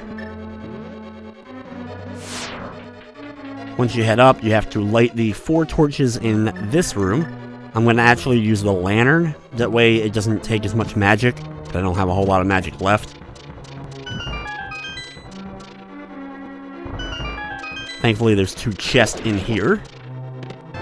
The red mail. Wow, the red mail from a random chest, as well as another heart piece. Got the key from that. And now we have to throw the bomb down here, which will open up the wall. Watching out for the giant monster thing. And go down in the room below. And there is a locked door. Now, at this point, normally this would be a key. But in my run, it's not a key. It ends up being 100 rupees, which causes me to have to actually go all the way back down to the basement and find the key that I'm missing. Because there's nothing else here. So, unfortunately, big mistake. I have to go all the way back down to the basement. It's easy to get to the key, because some of the chests I didn't check are on the right side here. And right here, one of these 2 ones has it. Another 20 rupees. So what I'm going to go ahead and do is, since I have to travel all the way back through those same rooms you guys already saw, I'm just going to go ahead and skip ahead a little bit and go to where we get back to that room. So after traveling through all those rooms to get back to this point, have the key, we can go in. Here's our rematch against the Tower of Hera's boss. Pretty easy fight. Only issue is, of course, if you get knocked down to the bottom, there's some spikes that can hurt you. And you end up popping out that other side where that right wall is. Once you defeat the boss, the chest below ends up spawning, which normally has a single rupee, I think. Maybe a red one, but I think it's a single rupee. But in this case, has a compass. Beautiful. So now we know where Ganon is, where the boss is located, or where Agnem is located. And we're only like a couple of rooms away from where Agnem is anyway, so actually I think when you go up here, this is the end of the dungeon. And yep, it's time to battle Agnem in the rematch. Now, just like before with the first one we did against him, he doesn't spew out the blue magic spell. He just does the regular one that you can bounce back and hit him with, so... Of course, the fight's still, you know, a little bit of a pain. I don't have a whole lot of health going in here because I had to do all that backtracking, but... And I had the rematch against that second, the Desert Palace boss on my way back. But regardless, still a pretty easy fight to get him, and once he's beaten, we instantly get teleported. Somehow, like I said, the bird comes to the Dark World and somehow is able to pick us up in the tower and take us to Ganon's lair, following the evil bat version or whatever that is, and take us over to the Pyramid of Power here.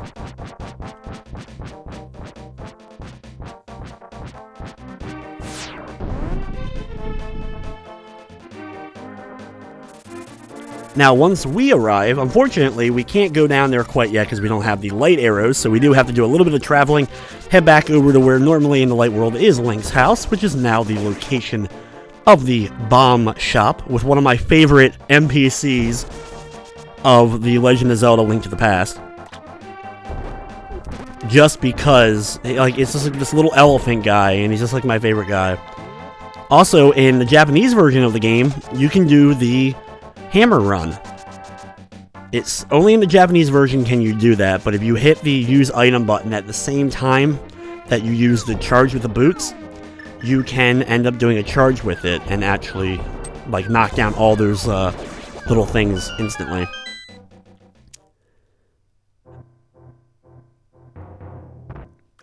Never checked this cave. I'm going to be going to the Light World version of it because that's a healing fairy fountain, but we might as well check what's in here.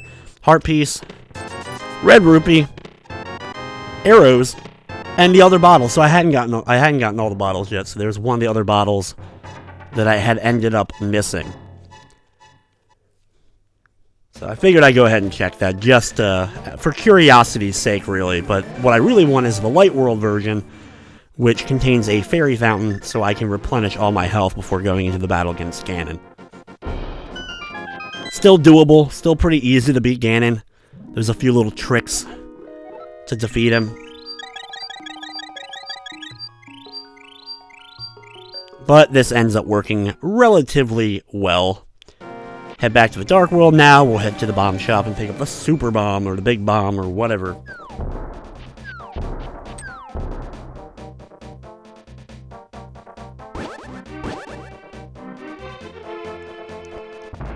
Up here in what used to be Link's house is now the bomb shop, and there's my guy just spewing out like smoke out of his trunk constantly. I don't know what is up with that guy, but he's like one of my absolute favorite NPCs in all of the Link to the Past.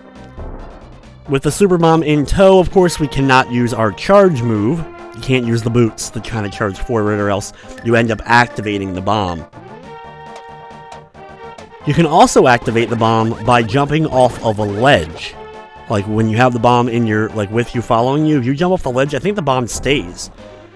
And that way you could use the bomb that way and activate it. At least I'm pretty sure that's how that works.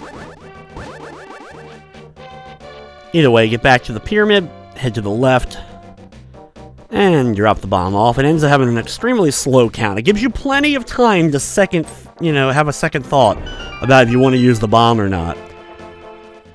And of course, that's the only way you can actually open that up. But we can get 2 items here from the fairy fountain. We can get the light arrows, as well as, of course, the 4th level sword.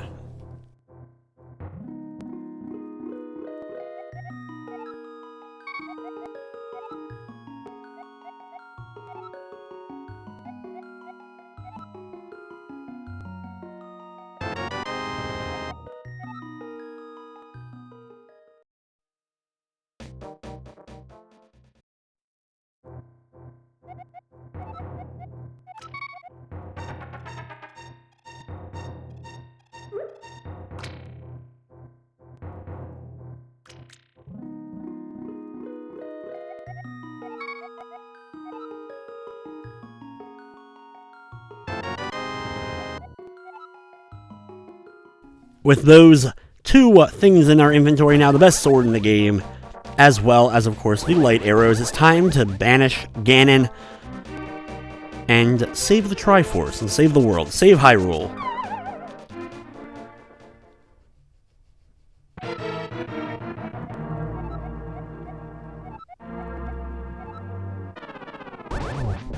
Start off by just running into Ganon, do as much attacks as possible, watching out for the trident.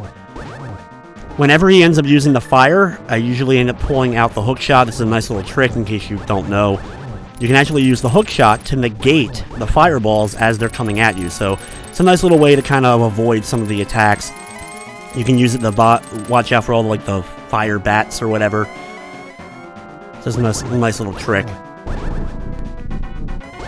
Then Ganon starts to, of course, make the floor slowly disappear. You can keep hitting him if you want, though I don't think after a certain amount, once he starts doing the stomp, I think you've done a significant amount of damage. You have to finish him off using the light arrows anyway.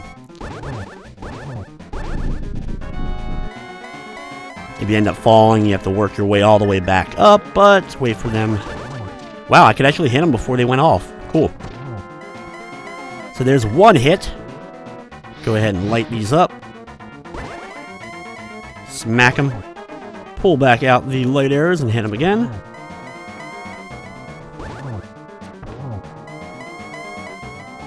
There's number 3. Now we just gotta light these again.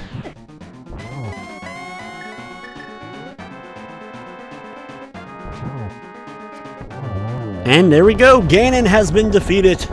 The world has been saved. The lights go out. Unfortunately, you can't turn the lights back on. You can't, like, pull up your menu. Once Ganon's been defeated, you can't pull it up. Though, I think you can still fall off. And if you fall off and come back, Ganon has respawned, I think. Or maybe they block you from falling off at that point. I know normally when you fall off and come back, Ganon has full health and the battle starts over again. Now, of course, all the Japanese ending dialogue. Congrats, Corn. You are the savior of Hyrule. You have saved the world.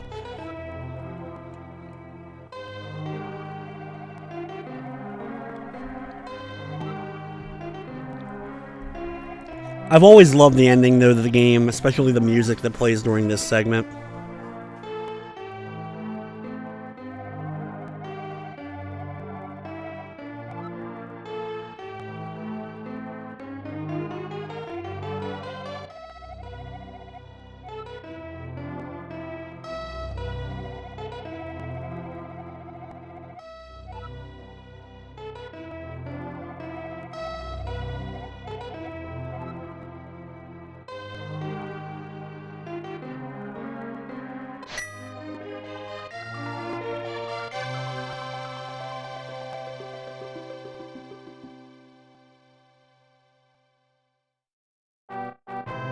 And then, of course, we get to see the ending.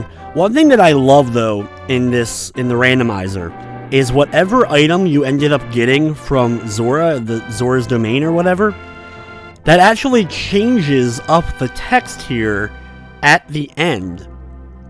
Like, because normally it says flippers for sale at Zora's domain or waterfall or whatever it is. They actually changed that up here with the randomizer, which I think is actually really cool.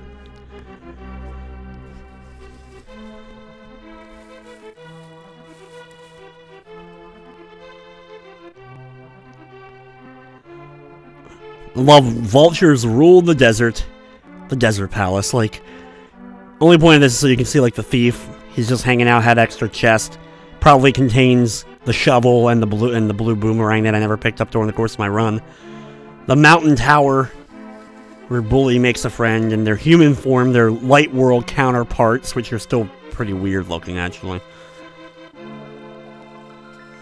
Link's uncle recovers now that I have a much better sword, though technically he had to buy a new sword because in this run I turned his sword into the level 4 sword. Yeah, look, Red Hood for sale at Zora's Waterfall. Normally it's the Magic Cape. I guess in the Japanese version it's known as the Red Hood. I'm not sure, but there you go. See how it changes that up? I thought that was really kind of a nice little touch. The witch and the assistant at the magic shop, which ended up yielding me a red rupee. I give you a mushroom, a magic mushroom, and you return me with a red rupee. The lumberjacks, which take forever to cut down one single tree.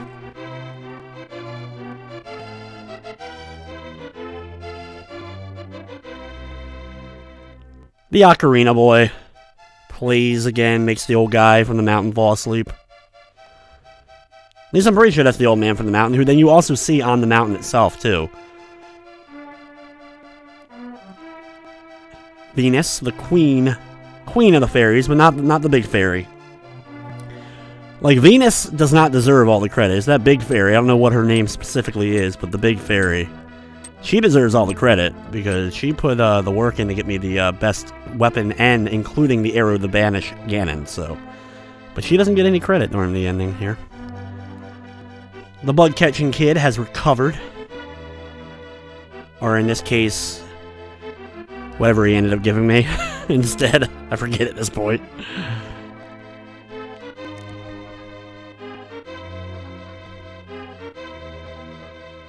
And there we go, the lost old man, who I'm pretty sure is the same old man that was falling asleep from the ocarina boy. Maybe it's a different old man. Maybe there's multiple old men and I'm just not remembering correctly. Maybe there's lots of old men just kind of hanging around, having fun. Old men time. The forest thief, who's a jerk. Nothing much changes there.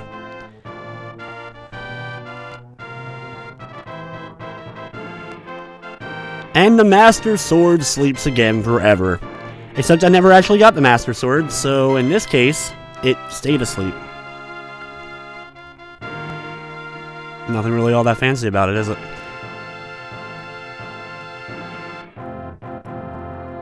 And plus, even if I had gotten it, I would have tempered it all. Like, it doesn't make any sense. Like, that's one thing that never made a whole lot of sense to me. Is you temper it. Like, it would be the level 4 sword at that point. If you want to be, you know, technical about it. And there we go. There's the credits for A Link to the Past. That was A Link to the Past Randomizer Edition. Like I said, this is a lot of fun. I didn't know this existed until a few weeks ago. Like I said, a lot of YouTubers have kind of started doing this. It's a thing that was created originally for speedrunners that add like a little bit of extra fun to speedrunning. People that have speedrun Link to the Past so many times. They give them a nice little extra challenge. They create this randomizer. There's also one for the original Legend of Zelda, which I'm not as confident doing. Like, I could probably do, but I'm not as good at the original Zelda as I am at Link to the Past.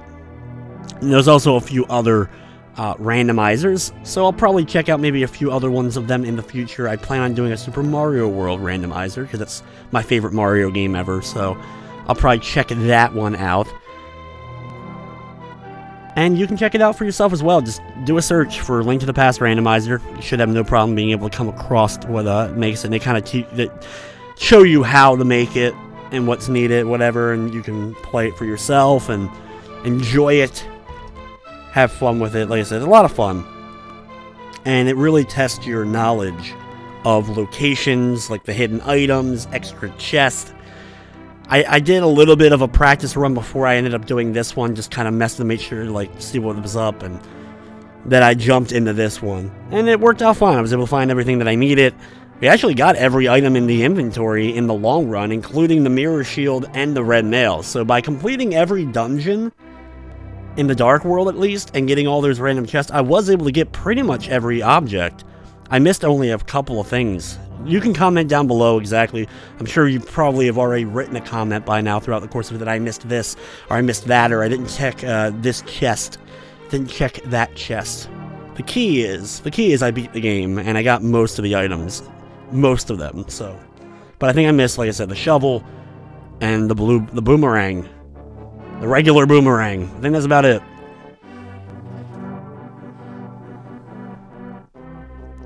Now, at the end of the credits, you actually get to see how many, quote, games you played, which counts as, like, how many deaths you have, usually. But in this case, it counts when you save and quit.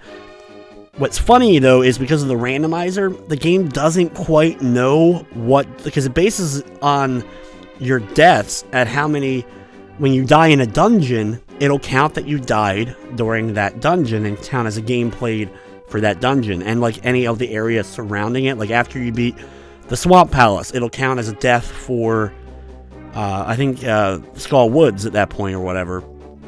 But in this one, it doesn't quite know. Like, here we go, quest history.